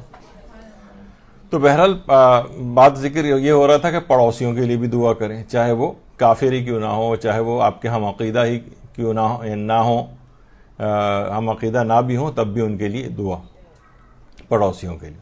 دعا کے آخر میں آمین کہا جائے. آمین یعنی آمین کے کیا معنی ہیں؟ یعنی جو دعا کہی گئی اس میں لوگ جب آمین کہتے ہیں تو یہ اس کے معنی ہوتے ہیں اے اللہ ایسے ہی کر، یعنی اے اللہ یہ ہماری یہ دعا قبول فرما. آمین کے معنی یہ. دیکھیے ایک تو سورہ الحمد کے بعد نماز میں آمین کہنا یہ تو مبطل نماز ہے، نماز باطل ہو جاتی ہے اگر نماز میں. اچھا اس کی کیا وجہ ہے؟ دیکھا جائے تو بہت سے لوگ اعتراض کر سکتے ہیں کہ نماز میں آپ ہی نے کہا تھا کہ دعا کہیں بھی کی جا سکتی ہے اور کسی بھی جگہ قرآن پڑھا جا سکتا ہے، یا ذکر خدا کہیں پہ بھی نماز میں ہو سکتا ہے، تو آمین میں کیا قباحت ہے؟ تو قباحت یہ ہے کہ الگ سے روایات اس سلسلے میں پیغمبر اکرم سے بھی آئی ہیں اور چھٹے امام سے بھی آئی ہیں، جس میں انہوں نے واضح طور پر نماز میں سورہ الحمد کے بعد آمین کہنے کو منع فرمایا. ہماری فقہ میں، جو غیر شیعہ فقہ ہیں ان کے اندر تو آمین کا ایک مسئلہ ہے، اور آمین بالجہر اور اخفات کے ساتھ آمین، اس کے اوپر خود کافی ایک اختلافی موضوع ان کے اپنی فقہ کے اندر موجود ہوتا ہے. لیکن یہ کہ بہرحال راوی نے آ کر چھٹے امام سے پوچھا بھی کہ مولا کیا ہم نماز میں جب الحمد سے فارغ ہو جائیں تو کیا آمین کہہ سکتے ہیں؟ تو امام نے فرمایا نہیں. اور یہی روایت پیغمبر اکرم صلی اللہ علیہ وآلہ وسلم سے بھی.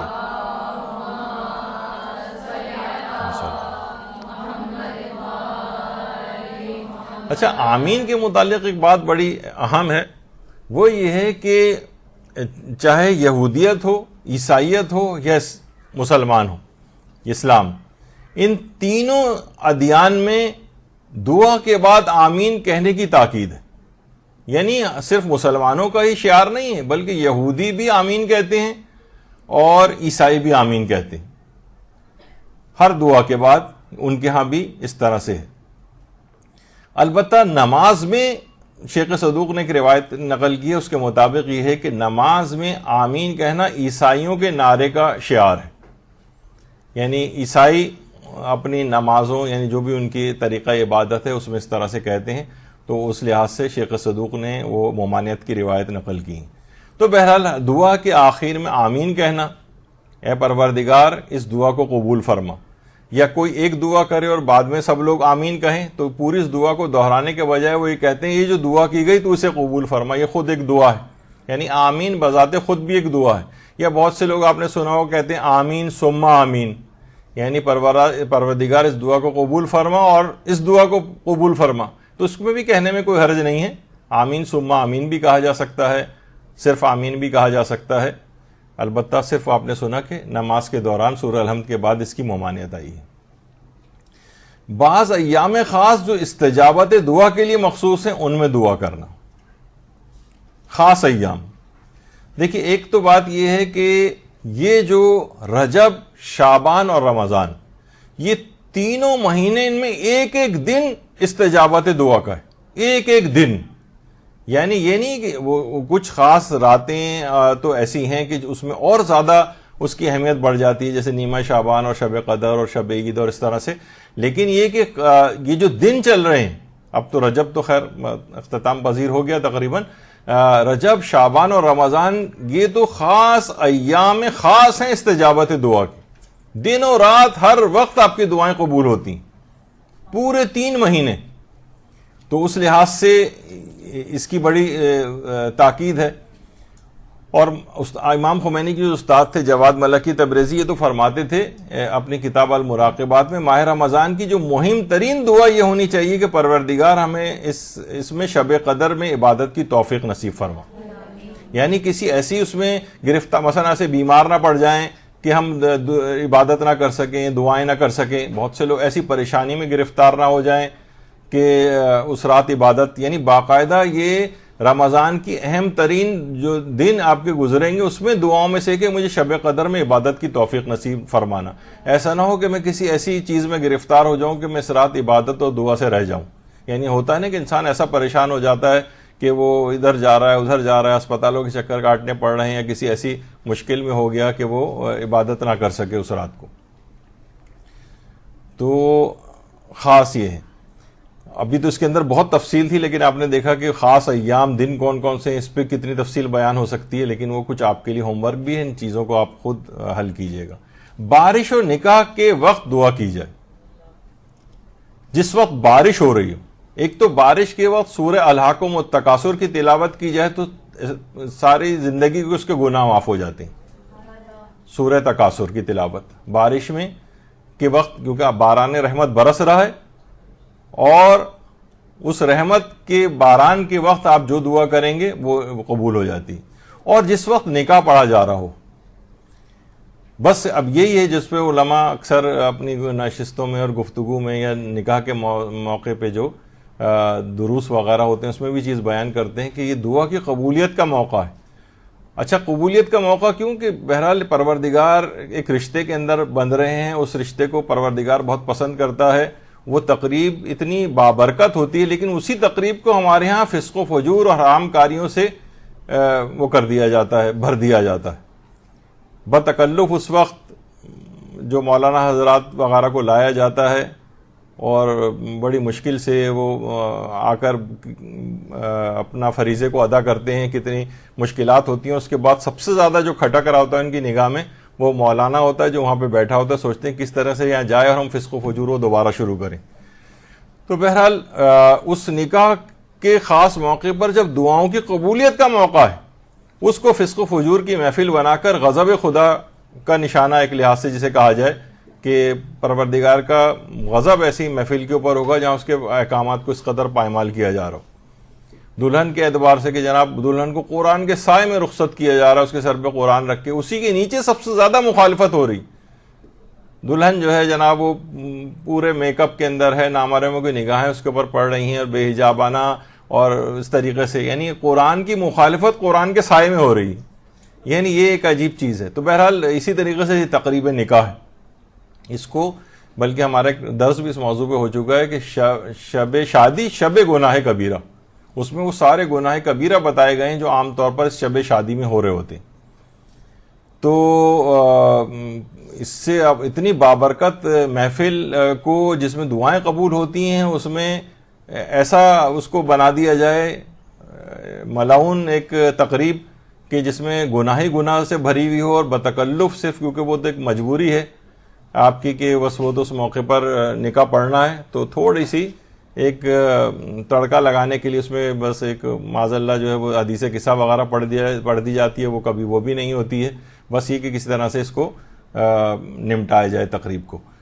تو بہرحال اس کے بعد فسق و فجور دوبارہ شروع کیا ہے. تو نکاح کے وقت بہرحال جو اگر صحیح تقریب ہے تو اس موقع پر، بلکہ جو خواتین بھی موجود ہیں وہاں پر یا جو بے شادی شدہ ہیں اس موقع پر ان کے لیے دعائیں کرنا کہ ان کی بھی شادیاں ہو جائیں، اپنی گھروں کو ہو جائیں، تو وہ بھی بڑی اہم وہ چیز ہے دعا کے اعتبار سے اسی تقریب کے اندر. اسی طرح سے دیکھیے پیغمبر اکرم صلی اللہ علیہ وآلہ وسلم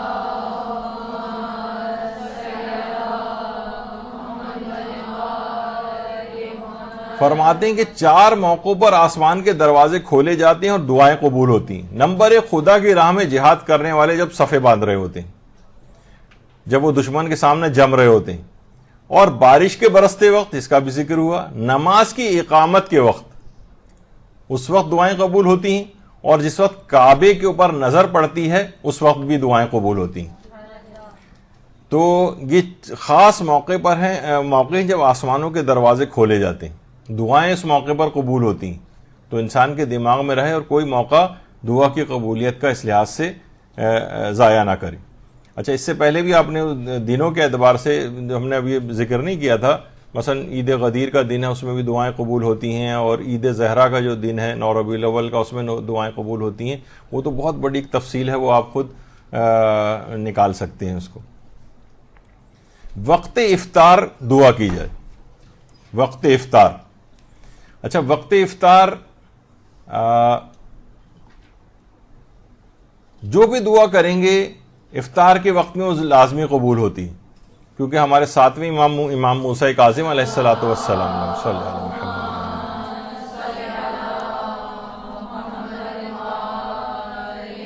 وہ بھی فرماتے ہیں کہ روزے دار کی دعا افطار کے وقت مستجاب ہوتی. یعنی ہمارے تو استاد محترم بات کہتے ہیں کہ انسان کھجور ہاتھ میں پکڑے اور اس کے بعد پھر یہ جو دعائیں ہیں افطار کے وقت کی، وہ ساری یعنی وقت آ جانے کے بعد، یعنی وقت افطار آ گیا، کھجور آپ نے ہاتھ میں لی، افطار کرنے والے اس وقت یہ والی دعائیں پڑھ لی جائیں تو وہ بہت ہی مجرب ہیں. اس موقع پر جو دعائیں کریں وہ قبول ہوں گی. یعنی میں نے بذات خود الگ سے جیسے میں اپنے ایکسپیرینسز اکثر بتاتا ہوں، تو افطار کے موقع پر کچھ خصوصی دعائیں اپنی ضرور آپ رکھیں، تو آپ دیکھیں گے کہ جب وہ دن گزریں گے اور آپ اپنی دعاؤں کی لسٹ چیک کریں گے تو آپ دیکھیں گے، حیران ہو جائیں گے، ہاں واقعی میری ساری دعائیں قبول ہو گئیں. تمام گناہوں سے معافی کی دعا. پیغمبر اکرم فرماتے ہیں کہ جو شخص اس دعا کو افطار کے وقت پڑھے گا وہ گناہوں سے اس طرح سے باہر آ جائے گا جس طرح سے پیدائش کے دن گناہوں سے باہر آیا تھا. یا عظیم و یا عظیم و انت الہی لا الہ غیرک اغفر لی الذنب العظیم فانہ لا یغفر الذنب العظیم الا العظیم. کتاب الاقبال میں ابن طاؤس نے اس دعا کو لکھا ہے. تو یہ افطار کے وقت ابھی سب چیزیں کیونکہ کچھ ہی دن بعد آ رہی ہیں، اور یا جنہوں نے مستحب روزے رکھنے شروع کر دیے وہ ابھی سے اس کی پریکٹس شروع کر دیں کہ وقت افطار اس دعا کو پڑھ کر اپنے تمام گناہوں کو بخشوا لیں. جب گناہ معاف ہو جائیں گے تو اس کے بعد کی ساری دعائیں وہ بھی قبول ہو جائیں گی، کیونکہ رکاوٹیں ساری ان گناہوں کی آپ نے ہٹا دی. یا مثلا حضرت امیر المومنین دعا پڑھتے تھے، اللہم لک صمنا وعلی رزقک افطرنا فتقبل منا انک انت السمیع العلیم. یا صرف یہ بھی کہا جائے بسم اللہ الرحمن الرحیم یا واسع المغفرت اغفر لی، سارے گناہ بخش دیے جاتے ہیں. سورہ قدر کی تلاوت کی جائے افطار کے وقت.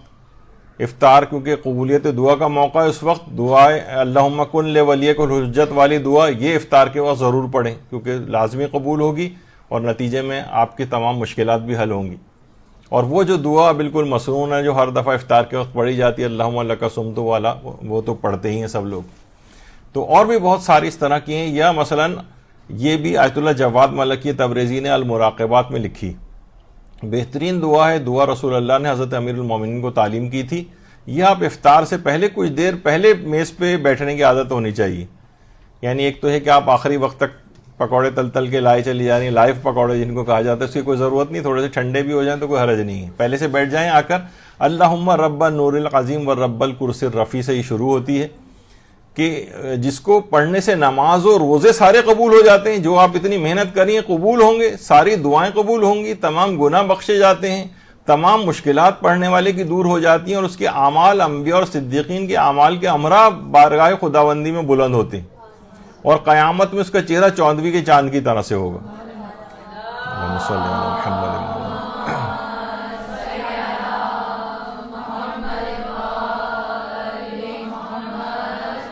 لازمی اس کو قبول ہونا چاہیے، لازمی اس دعا کو پڑھنا چاہیے تاکہ آپ کی ساری دعائیں قبول ہو جائیں. تو کوئی مسئلہ نہیں ہے، مشکل سے 2 منٹ 1 منٹ کے اندر اس دعا کو پڑھا جا سکتا ہے. یہ کہیں سے لے کے ہم جب یہ شروع ہوگا رمضان تو اس وقت فیس بک وغیرہ پہ بھی مدرسہ اس کو لگائے گا، تو وہاں سے لے کے سے بلکہ پرنٹ کر کے اپنے پاس افطار کی ٹیبل پہ آپ کے ہونی چاہیے. ایک غائب دوسرے غائب کے لیے دعا کرے. یعنی وہ شخص سامنے موجود نہیں ہے جس کے لیے آپ دعا کر رہی ہیں، ایسی دعا لازمی قبول ہو جاتی.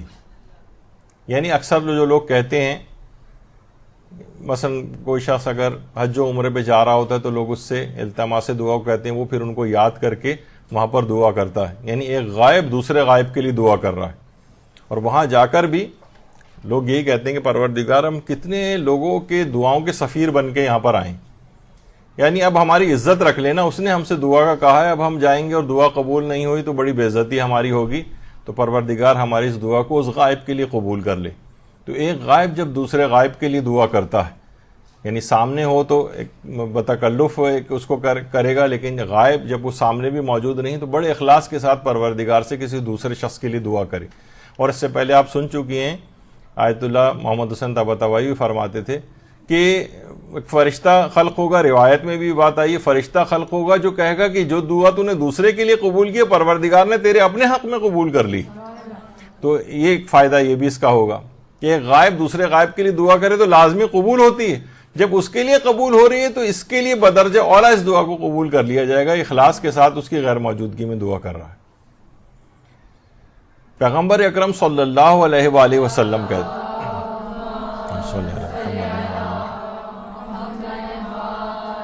کہ جو کوئی مومن کے لیے اس کی غیر حاضری میں دعا کرتا ہے تو فرشتہ کہتا ہے خود تیرے لیے بھی ایسا ہی ہوگا، اور جو اپنے برادر مومن کے لیے حق میں دعا کرے، چھٹے امام فرماتے ہیں اللہ اس سے مصیبت کو دور کرے گا اور اس کی روزی کو فراواں کر دے گا۔ تو بہت اس کے فوائد ہیں دوسروں کے لیے دعائیں کرنا، ہمیشہ مقدم رکھیں۔ بلکہ آپ نے تو سنا ہی تھا کہ آیت اللہ طباطبائی یہ بات فرماتے تھے کہ مجھے تو یاد ہی نہیں پڑتا کہ میں نے کبھی اپنے لیے دعا کی ہو، ہمیشہ دوسروں کے لیے کی ہے، اس کے نتیجے میں میری بھی سب دعائیں پروردگار نے قبول کر لی ہیں۔ اجتماع میں دعا کریں، یہ بھی ایک طریقہ کار ہے۔ مثلا لوگ مجالس حج و عمرے کے لیے زیارات کے لیے جاتے ہیں، اس کے بعد مجلس کے بعد وہاں اجتماعی طور پر دعائیں ہوتی ہیں، یا کوئی مریضوں کے لیے چیزیں آ رہی ہوتی ہیں کہ فلاں مریض ہیں اور پاکستان میں علیل ہیں، ان کے لیے دعا کریں، تو کتنے ہی لوگوں نے دیکھا ہے کہ وہ صحت یاب ہو گئے وہ مریض، یعنی انہوں نے ایسی جگہوں پر اجتماع کے اندر دعا کروائی اپنے لیے۔ ایک تو انفرادی طور پر ہر شخص ویسے ہی دعا کرتا ہے، لیکن اجتماع میں دعا کرنا، اجتماع میں اجتماعی طور پر دعائیں ایک ساتھ، یعنی اس میں غیر مقبول کہا جاتا ہے نا کہ نماز جماعت جو ہوتی ہے اس کی قبولیت کے امکانات کیوں ہوتے ہیں؟ کیونکہ اتنی بڑی جماعت میں کوئی تو شخص ایک ایسا ہوگا کہ جس کی عبادت کو پروردگار قبول کر رہا ہوگا، تو کوئی ایک تو شخص ایسا ہوگا، تو جب ایک کی قبول کر لے گا تو پروردگار کی ذات اس بات سے بہت زیادہ کریم ہے، کہیں بلند ہے کہ وہ ایک شخص کی تو قبول کر لے اور باقی کو رد کر دے، وہ کہے گا جو جتنی ساتھ میں ان کو بھی قبول کر لو۔ تو جیسے کہا جاتا ہے نا کہ اول و آخر میں درود ہو، تو کہ پروردگار کی ذات اس بات سے بہت کریم ہے کہ اول و آخر کو تو قبول کر لے اور درمیانے دعا کو رد کر دے۔ تو اللہم صلی علی محمد۔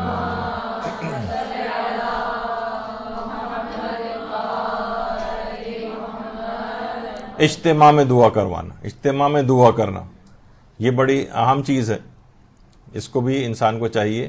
مل کر دعا کرنے کا فائدہ چھٹے امام بتاتے ہیں، کوئی بھی 4 افراد ایک امر پر جمع ہوتے ہیں تاکہ سب دعا کریں تو وہ جدا ہوتے ہیں دعا کی قبولیت کے ساتھ، یعنی ابھی وہ الگ نہیں ہوتے کہ دعا قبول ہو چکی ہوتی۔ مجھے اچھی طرح یاد پڑتا ہے، اب تو ذرا اور مصروفیات ہو گئی ہیں، لیکن دوستوں کا ہمارے گروپ ہوتا تھا جس میں آپ کے برادر وسیم امام اور یہ نیچے حیدر مہدی صاحب اور بہت سارے ہمارے جو اور دوست احباب ہوتے تھے، یہ کہیں نہ کہیں ہر شب جمعہ یا ہفتے میں ایک دن ایک درود کا اور دعاؤں کا اور اس طرح اس میں چھوٹا موٹا ایک درس بھی ہو جایا کرتا تھا۔ تو جس گھر میں ہوتا تو کہتے تھے اتنی برکتیں ہیں، یعنی ہم اپنے اندر دیکھتے تھے کہ گھر کے اندر اتنا بابرکت ہو گیا تھا جس جگہ، تو لوگ پھر کوشش یہ ہوتی تھی کہ اس تقریب کو وہ چھوٹی سی 5 7 8 10 افراد بیٹھتے تھے اس کے اندر، اور اسی طرح سے دعائیں بھی ہوتی تھیں، دعا اور اذکار بھی ہوتے تھے، کہ ہر شخص کی پھر یہ خواہش ہوتی تھی کہ نیکسٹ دفعہ جو اب ہمارے گھر پہ ہوئی۔ تو یہ اب یہ چیزیں ختم ہوتی جا رہی ہیں، ان کو دوبارہ اس کو زندہ کرنے کی ضرورت ہے ان چیزوں کو، تاکہ ان سب چیزوں کے فوائد ہمیں حاصل ہوں۔ مل کر دعا کرنا۔ قریبی رشتہ داروں کے لیے پہلے دعا کریں۔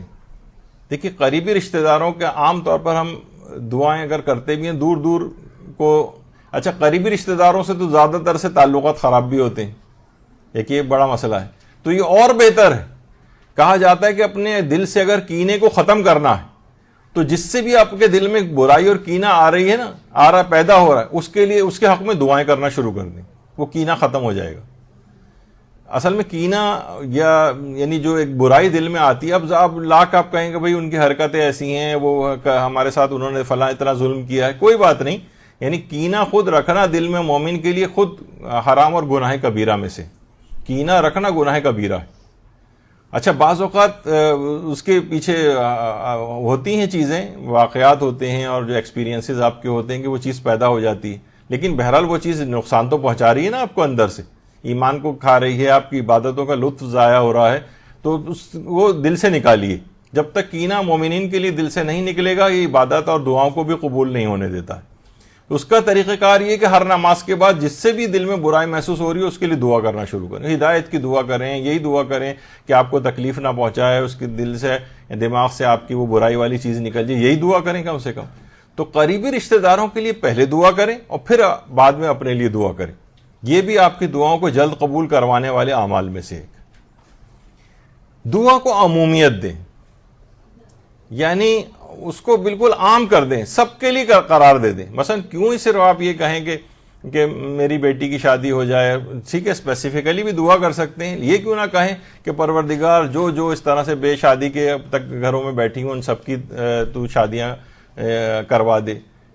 رزق میں اپنے لیے کیوں کریں، اس کو عمومیت کیوں نہ دے لیں کہ جو جن کو رزق کی تنگی اور پریشانی ہے ان سب کے رزق کو، تو اس سے خود بخود آپ کے اپنے لیے فائدہ مند چیز ہو جائے گی۔ دعا کو چھوٹا نیرو نہ کریں، اس کے دائرے کو وسیع کر دیں۔ اب کیا ہوگا کہ جتنے لوگوں، مثلا اگر دنیا میں 1 کروڑ لوگ ہیں جو اس وقت مثلا رزق اور روزگار کے سلسلے میں پریشان ہیں، آپ نے سب کے لیے دعا کر دی، گویا 1 کروڑ افراد کے لیے دعا کر دی۔ یا جیسے کہ وہ آقا محسن قراتی فرماتے ہیں گناہوں کے سلسلے میں بھی ایسا ہوتا ہے کہ بعض اوقات جب مثلا ہم کہہ دیتے ہیں کہ بھائی، ذرا میں ابھی فقہی مسئلہ نہیں بیان کر رہا، میں ان کے یہ جملے کہہ رہا ہوں کہ بعض اوقات تو ایک غیبت ایک شخص کی ہوتی ہے اور کبھی 10 کروڑ افراد کی غیبت ہو جاتی ہے ایک ہی وقت میں۔ یہ سارے ایرانی ہوتے ہی ایسے ہیں، مثلا یہ سب پاکستانی ہیں ہی ایسے۔ اب کیا آپ نے سارے پاکستانیوں کی، تو وہ کہتے ہیں کہ کبھی کبھار انسان ایک آدمی کی غیبت کر رہا ہوتا ہے، کبھی کروڑوں افراد کی غیبت ایک ساتھ کر دیتا ہے۔ تو اسی طریقے سے دعاؤں میں بھی یہ ہے، نیکیوں کے سلسلے میں بھی یہ ہے کہ کبھی 1 آدمی 2 آدمی 10 آدمیوں کے لیے دعا کر رہے ہیں، اور کبھی آپ کہہ رہے ہیں جتنے افراد رزق کے سلسلے میں پریشان ہیں پروردگار سب کی پریشانی دور کر، اب آپ نے کروڑوں افراد کے لیے دعا کر دی۔ کتنا فائدہ، ہر شخص کے لیے الگ الگ انڈیویجول دعا کرنے کا فائدہ کتنا زیادہ ہے کہ آپ نے کروڑوں کے لیے دعا ایک ساتھ کر دی۔ دعا کو عمومیت دیں، اس کے دائرے کو تنگ نہ کریں، وسیع کریں۔ دعا میں دوام ہونا چاہیے۔ دوام کیا ہے؟ یعنی ہمیشہ، جیسے کہ ابھی آپ نے سنا تھا کہ ہمارے اس میں تو اچھا، اس میں تو یہ تھا کہ دعا قبول ہو گئی اور پھر ہم نے اس کو چھوڑ دیا، اور ایک ہے کہ قبول ہو یا نہ ہو، بس ہمیں اس دعا کو کرتے رہنا، دعائیں توسل پڑھتے رہنا ہے، چاہے ہماری دعائیں قبول ہو رہی ہیں نہیں ہو رہی، ایک مسلسل یہ والا توسل ہم کو انجام دینا۔ اس طرح سے جو بھی دعائیں آپ کی معمول ہیں زندگی کا، ان کو آپ اپنی زندگی میں شامل رکھیں اور ہمیشہ دوام رہے اس میں۔ دعا میں کبھی تعطل نہ ہے کہ بس نعمت حاصل ہو گئی اب اسے چھوڑ دینا چاہیے، دعا میں دوام رہنا چاہیے۔ دعا میں تحکمانہ انداز سے پرہیز کریں، ہمیشہ عاجزی اور تذلل ہونا چاہیے۔ یعنی کیا ہے تحکمانہ انداز؟ الحمدللہ یہاں تو ہمیں نہیں، لیکن بعض عرب معاشروں کے اندر یہ بات ملتی ہے کہ ذرا وہ بس ان کا ایک اسٹائل ہے، ان کو بھی یعنی جو ہر قوم کا ایک اپنا مزاج وغیرہ ہوتا ہے۔ ہمارے استاد محترم حج کے کاروان وغیرہ لے کے جاتے ہیں، مولانا صادق حسن قبلہ، تو وہ اکثر یہاں پر جو کلاسز ہوتی ہیں ان میں یہ بات کہتے ہیں کہ اگر مجھے آپ کسی عرب شخص سے لڑتے دیکھیں تو وہ بچانے نہیں آ جائیے گا، وہ نارمل بات چیت ہو رہی ہوگی ہمارے آپس میں۔ یعنی وہ ان کا طریقہ کار ہی ایسا ہوتا ہے کہ جو ایسا لگ رہا ہوتا ہے نارمل بات چیت میں بھی ایسا لگ رہا ہے کہ لڑ جھگڑ رہے ہیں، تو دعاؤں کے سلسلے میں بعض اوقات یہ اسٹائل ہو جاتا ہے۔ تو دعاؤں میں تحکمانہ انداز، اسی طرح سے علماء اس میں بھی کہتے ہیں جملہ کہ ہم دیکھتے ہیں کہ معاذ اللہ ہم لوگوں کا ائمہ سے جو مانگنے کا جو طریقہ کار ہے وہ اس طرح سے جیسے کوئی آقا کسی غلام سے کوئی چیز طلب کر رہا ہو، یعنی معاذ اللہ یعنی انداز ایسا ہے۔ یہ دیکھیے آقا کی یہ ہوتی ہے کہ صرف وہ فرمائشیں کرتا ہے مجھے یہ چاہیے یہ چاہیے یہ چاہیے یہ چاہیے اپنے غلام سے، اور اس کے جواب میں اس کی کوئی چیز پوری نہیں کر رہا ہوتا وہ۔ تو ائمہ سے ہم چیزیں تو سب مانگ رہے ہوتے ہیں کہ ہمیں یہ چاہیے یہ چاہیے، لیکن ان کے جو ارشادات احکامات ہوتے ہیں ان کو ہم پس پوچھ ڈال رہے ہوتے ہیں۔ یعنی انداز گویا تحکمانہ ہے کہ آپ کو ہماری ساری چیزیں پوری کرنی ہے، لیکن ہم آپ کے احکامات وغیرہ کی اتنی پرواہ نہیں کر رہے، آپ کو بھی تو اتنا ہی زیادہ ان کے احکامات کی پرواہ کرنی چاہیے نا۔ تو یعنی عاجزی و تذلل یہ ہوگا۔ ورنہ تو کیا ہوگا, یہ تو آقا والا طریقہ کار آپ نے اختیار کر لی کہ بس ان سے ہر چیز طلب کرنی ہے, اس کے جواب میں انہیں دینا کچھ نہیں. ان کو اطاعت مطلوب ہے نا, یعنی اور تو کوئی چیز ہم ان کو نہیں دے سکتے, لیکن اپنی اطاعت تو دے سکتے ہیں, فرما برداری تو دے سکتے ہیں. تو تحکمانہ انداز سے پرہیز کرنا چاہیے. اللہ کے سامنے اللہ مجھے یہ دے نہیں, تذلل عاجزی کا اظہار کیجیے, ایک جس طرح ایک فقیر مانگتا ہے اس طرح سے مانگی. دل شکستہ ہو کر دعا کیجیے.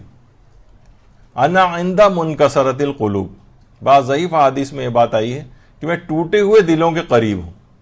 یعنی جتنا دل شکستہ ہو کر انسان دعا کرتا ہے, جتنا ٹوٹ کر دعا کرتا ہے, اتنا ہی پروردگار اس کے قریب ہو جاتا ہے. شکستہ دل کے ساتھ ایک ہوتا ہے نا سرسری سخت دلی کے ساتھ, بس یہ پروردگار دعا کو فلاں قبول کر لے, نہیں, اس کی قبولیت کے امکانات کم ہوں گے جتنا دل شکستہ ہوگا. ٹوٹا ہوا دل جس طرح سے ہوتا ہے, انسان عاجزی اور انکساری کے ساتھ دعا کرتا ہے, جس طرح ایک فقیر مانگتا ہے اس طرح سے مانگے. دعائیں سریع الاجابہ کا انتخاب کریں. اچھا, اب بہت ساری اس طرح کی دعائیں ہیں کہ جن کو مثلا سریع الاجابہ, یعنی جو بہت, یہ بھی اس کے اندر ملتا ہے کہ یہ فلاں فلاں دعا تو بہت ہی جلدی قبول ہو جائے گی. اچھا, اب اس کے اندر مثلا ایک آپ مفاتی کے اندر پڑھتی ہیں دعائیں مقاتل ابن سلیمان, جو کہتے تھے کہ جو اس دعا کو پڑھے اور اس کی دعا قبول نہ ہو تو مجھ پر لعنت کرے. یعنی اتنی آتھینٹسٹی, اس طرح کی بہت ساری دعائیں جن کو دعائیں سریع الاجابہ کہا جاتا ہے, یعنی بہت ہی جلدی قبول ہونے والی دعائیں. دعائیں مقاتل ابن سلیمان, یہ مفاتی کے اندر بھی موجود ہے, آپ دیکھ لیجئے گا, جو علامہ کفامی نے کتاب بلد الامین میں امام زین العابدین علیہ السلام سے دعائیں نقل کی ہے. اللہم صلی علی محمد و آل محمد.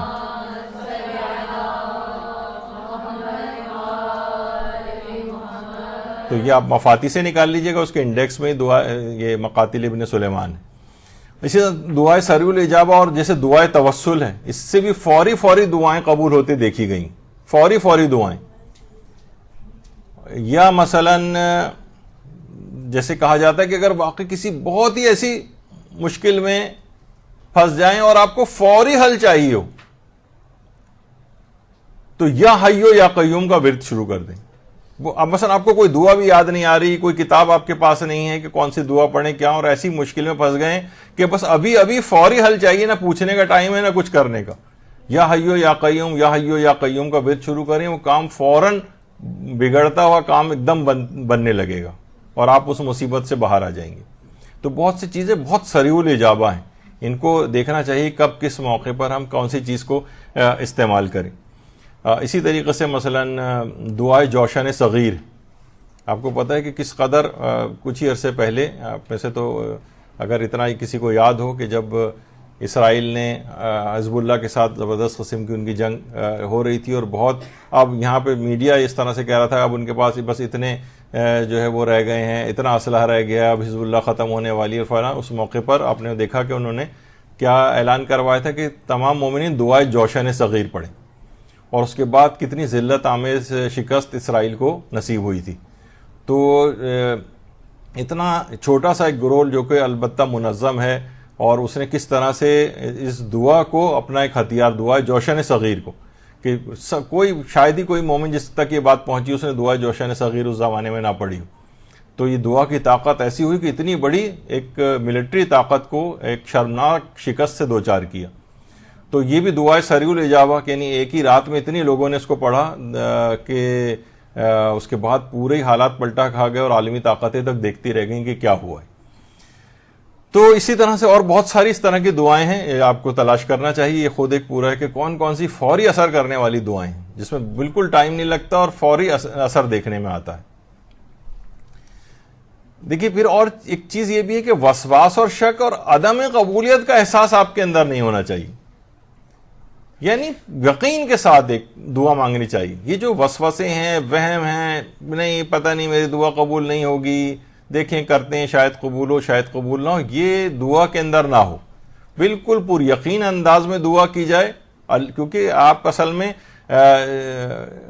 پروردگار کے اوپر جتنا بھروسہ قوی ہوگا, اس کے ہاتھ میں تو کوئی چیز مسئلہ مشکل ہے ہی نہیں نا, یعنی وہ تو جو اس کے ہاتھ میں ساری طاقتیں ہیں. یعنی جب آپ کہتے ہیں کہ دعا مشکل ہے قبول ہونا اس کا، تو اس کا مطلب ہے آپ پروردگار کی قدرت کے اوپر ایک شک کا اظہار کر رہے ہیں، یعنی پتہ نہیں وہ اس کو قبول کرے نہ کرے.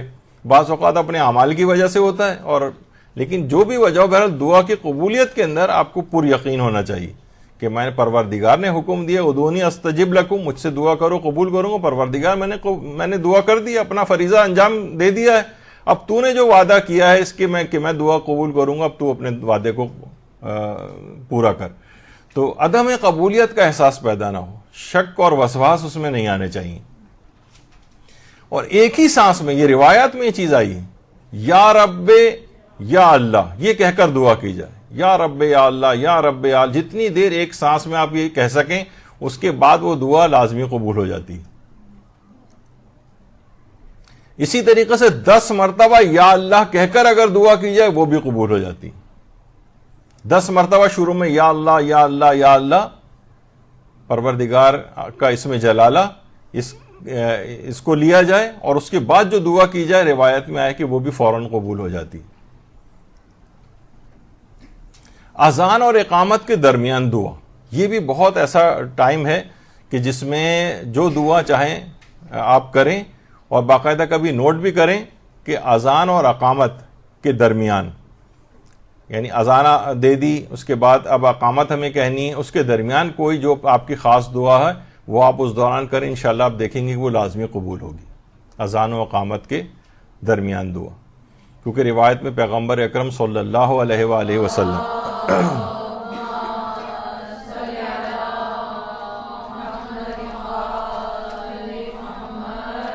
کہ فرماتے ہیں کہ اذان اور اقامت کے درمیان مانگے جانے والی دعا کبھی رد نہیں ہوتی. تو اس موقع سے بھی فائدہ اٹھائیں. یہ کتنی ساری دیکھیں بکھرے ہوئے ہیں کہ پروردگار بس چاہتا ہے کہ ہر وقت اس نے ایسے اتنی زیادہ چیزیں بتا دی، یہ نہیں کہ بس یہ 4-5 چیزیں بتائی ہیں.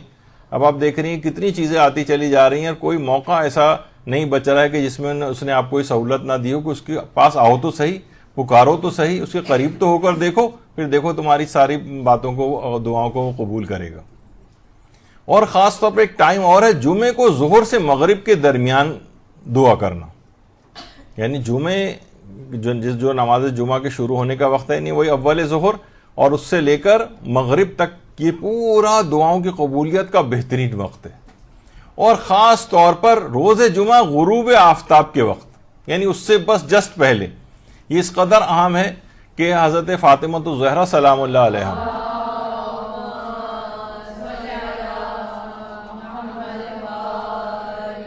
روز جمعہ غروب آفتاب کے وقت اپنے غلام کو حکم دیا کرتی تھی کہ گھر کی چھت پر جا کر بیٹھو، اور جب آدھا سورج ڈوب جائے تو مجھے خبر دو تاکہ میں دعا کروں.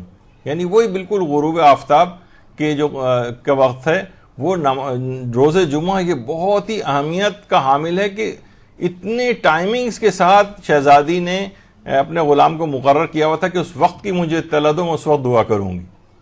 تو یہ کتنی بہترین دعا کی قبولیت کا بہت خاص الخاص وقت ہے. ایک تو جمعے کے دن، وہ جمعہ خود ہی کتنا بابرکت دن ہے، لیکن خاص طور پر ظہر سے لے کر اور غروب آفتاب تک، اور غروب آفتاب سے جسٹ پہلے والا اور زیادہ خاص ٹائم ہے جس میں شہزادی دعا کیا کرتی تھی.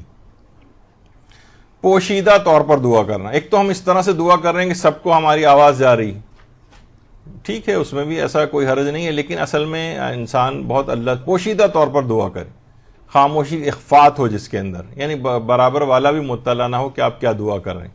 ہاں اجتماع کے اندر دعا کر رہے ہیں، اجتماعی دعا ہو رہی ہے تو بآواز بلند ہوتی، لیکن جو آپ کی پرسنل جو دعائیں ہیں وہ اس طرح سے نہ ہو کہ وہ سارے لوگ سن رہے ہوں، بس آپ کے اور پروردگار کے درمیان معاملہ ہو تو وہ زیادہ اچھا ہے. اخفات ہونا چاہیے، یعنی پوشیدہ طور پر دعا کی جائے، کوئی اور دوسرا اس پر مطلع نہ ہو.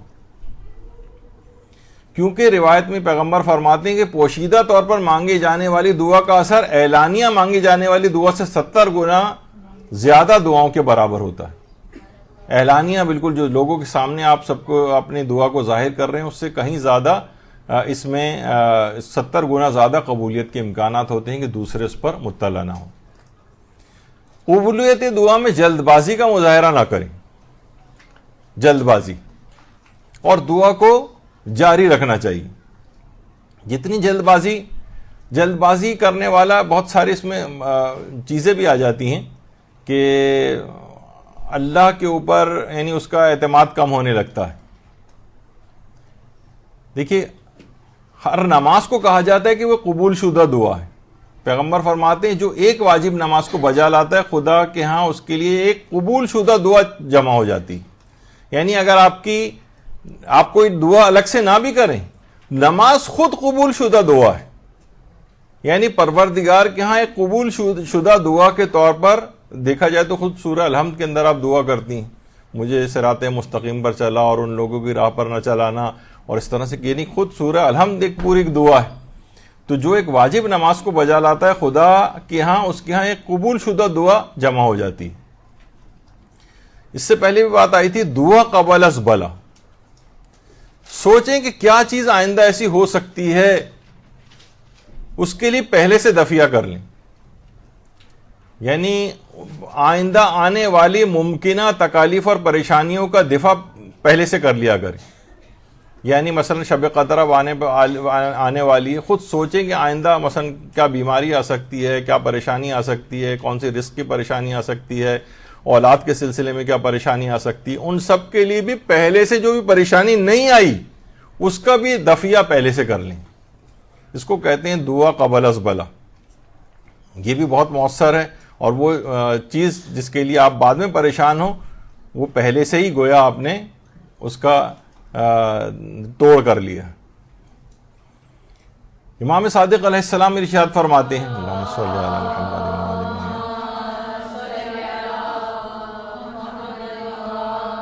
کہ اگر کسی نے مصیبت کے آنے سے قبل خوفزدہ ہو کر خدا سے دعا کی تو پروردگار عالم قطعاً اس کو اس مصیبت میں مبتلا نہیں کرے گا. تو پہلے سے دعا کر کے رکھیں, پہلے سے دفیہ کر کے رکھیں. کتنی چیزیں ایسی ہیں لوگ پہلے سے بیمے کرا کے رکھتے ہیں, اسکیمیں لے کے رکھتے ہیں کہ جب اس کا موقع آئے گا, مثلا اولاد کی تعلیم کا تو ہم نے یہ فلاں چیز لے کے رکھی ہوئی ہے, بیٹی کی شادی کے لیے پہلے سے جہیز سونا اس طرح کی چیزیں کی کیا ہے بات کی مشکل کے لیے پہلے سے انتظام کر رہے ہیں. تو دعا میں بھی یہی ہوتا ہے. تلاوت قرآن کے بعد دعا کرنا, یعنی آپ کوئی چیز قرآن کا ایک جز تلاوت کریں, کوئی ایک سورہ تلاوت کریں, قرآن کی کچھ آیات تلاوت کریں, اس کے بعد دعا مانگیں, وہ لازمی قبول ہوگی. امام حسین علیہ السلام ارشاد فرماتے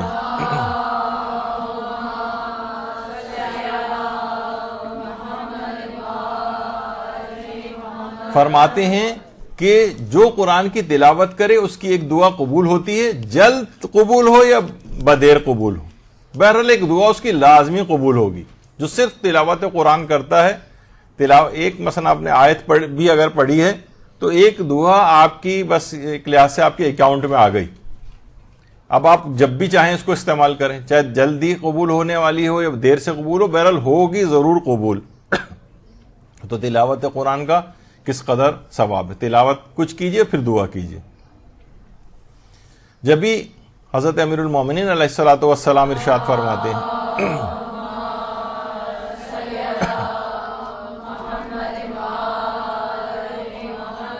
کہ جو کوئی قرآن کی کوئی سی 100 آیات کی تلاوت کرے, جو پہلے بھی آیا تھا, اور 7 مرتبہ کہے یا اللہ, تو اگر وہ چٹان پر بھی دعا کرے تو وہ چٹان اپنی جگہ چھوڑ دے گی انشاءاللہ.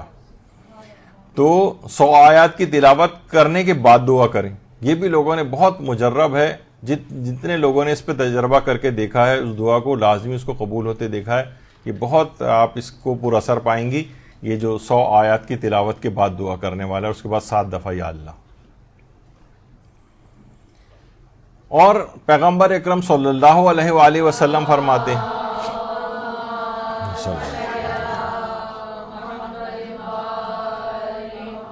کہ جو بھی طلوع شمس کے وقت 10 مرتبہ سورہ کافرون کی تلاوت کرے گا, جس وقت سورج نکلتا ہے, دنیا اور آخرت کے متعلق وہ جو دعا کرے گا, اگر وہ گناہ انجام دینے والی دعا نہ ہو, یعنی حرام کوئی دعا نہ ہونی چاہیے بشرط, اللہ لازمی اس کو مستجاب کر لے گا. یعنی طلوع شمس کے وقت, جس وقت یعنی سورج نکل رہا ہوتا ہے, اس وقت 10 دفعہ سورہ کافرون کی تلاوت کے بعد دنیا اور آخرت کی جو دعا کرے گا لازمی قبول ہوگی. اپنی دعائیں اس لحاظ سے قبول کروائیں. اور ایک اور وہ ہے کہ جو شخص جمعے یا اتوار کے دن طلوع آفتاب کے وقت 10 مرتبہ سورہ کافرون کی تلاوت کرے, یہ بھی وہی چیز. ایک تو یہ ہے کہ اس سے پہلے جو آپ نے چیز سنی تھی کہ جو بھی طلوع شمس کے وقت سورہ 10 مرتبہ سورہ کافرون، اور دوسری اس روایت ایک میں ہے کہ جو شخص جمعہ یا اتوار کے دن طلوع آفتاب کے وقت 10 مرتبہ سورہ کافرون کی تلاوت کرے تو لازمی اس کی وہ دعا قبول ہوگی۔ اچھا، اب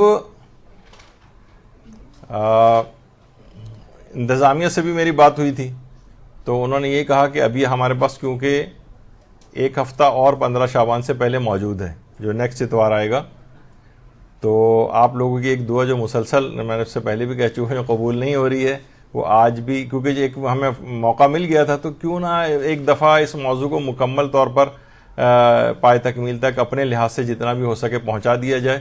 تو بس ایک آخری نشست اور رہ گئی ہے، وہ تو اس کے بعد تو ہمارے پاس خیر کوئی آپشن لازمی ہوگا ہی نہیں۔ میرے خیال میں پچھلی دفعہ بھی آپشن نہیں تھا، لیکن انتظامیہ نے کہا نہیں، ایک اتوار باقی ہے ابھی اور، تو ابھی جو باقی ماندہ چیزیں ہیں، کیونکہ اس میں بہت ساری وہ بھی چیزیں آ گئی ہیں، ہماری دعائیں کیوں قبول نہیں ہوتی یا تاخیر کیوں ہوتی ہے، ان کی بھی کچھ اسباب اور وجوہات بیان کرنی ہے، جو انشاءاللہ اگلی نشست میں ہمارے جو ہے کوشش کریں گے کہ وہ ضرور آ جائیں۔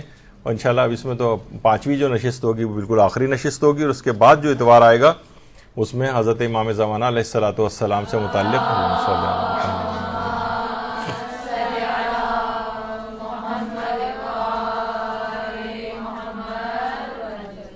ان کی فضیلتوں کا بیان ہوگا انشاءاللہ۔ تو پھر تو اگلی نشست تک اگلے اتوار تک اجازت دیجیے انشاءاللہ، اور 5ویں نشست اس میں لازمی قبول، آپ کی دعا قبول ہو جائے گی کہ 5ویں نشست پہ یہ عدد 100 سے تو کہیں زیادہ ہی ہو گئی ہوں گی اگر سب چیزیں ملائی جائیں، لیکن بہرحال جو ایک عنوان بنا تھا کہ 100 طریقے، تو انشاءاللہ اگلی نشست میں وہ مکمل ہو جائیں گے۔ وصلی اللہ علی محمد وآلہ الطیبین الطاہرین۔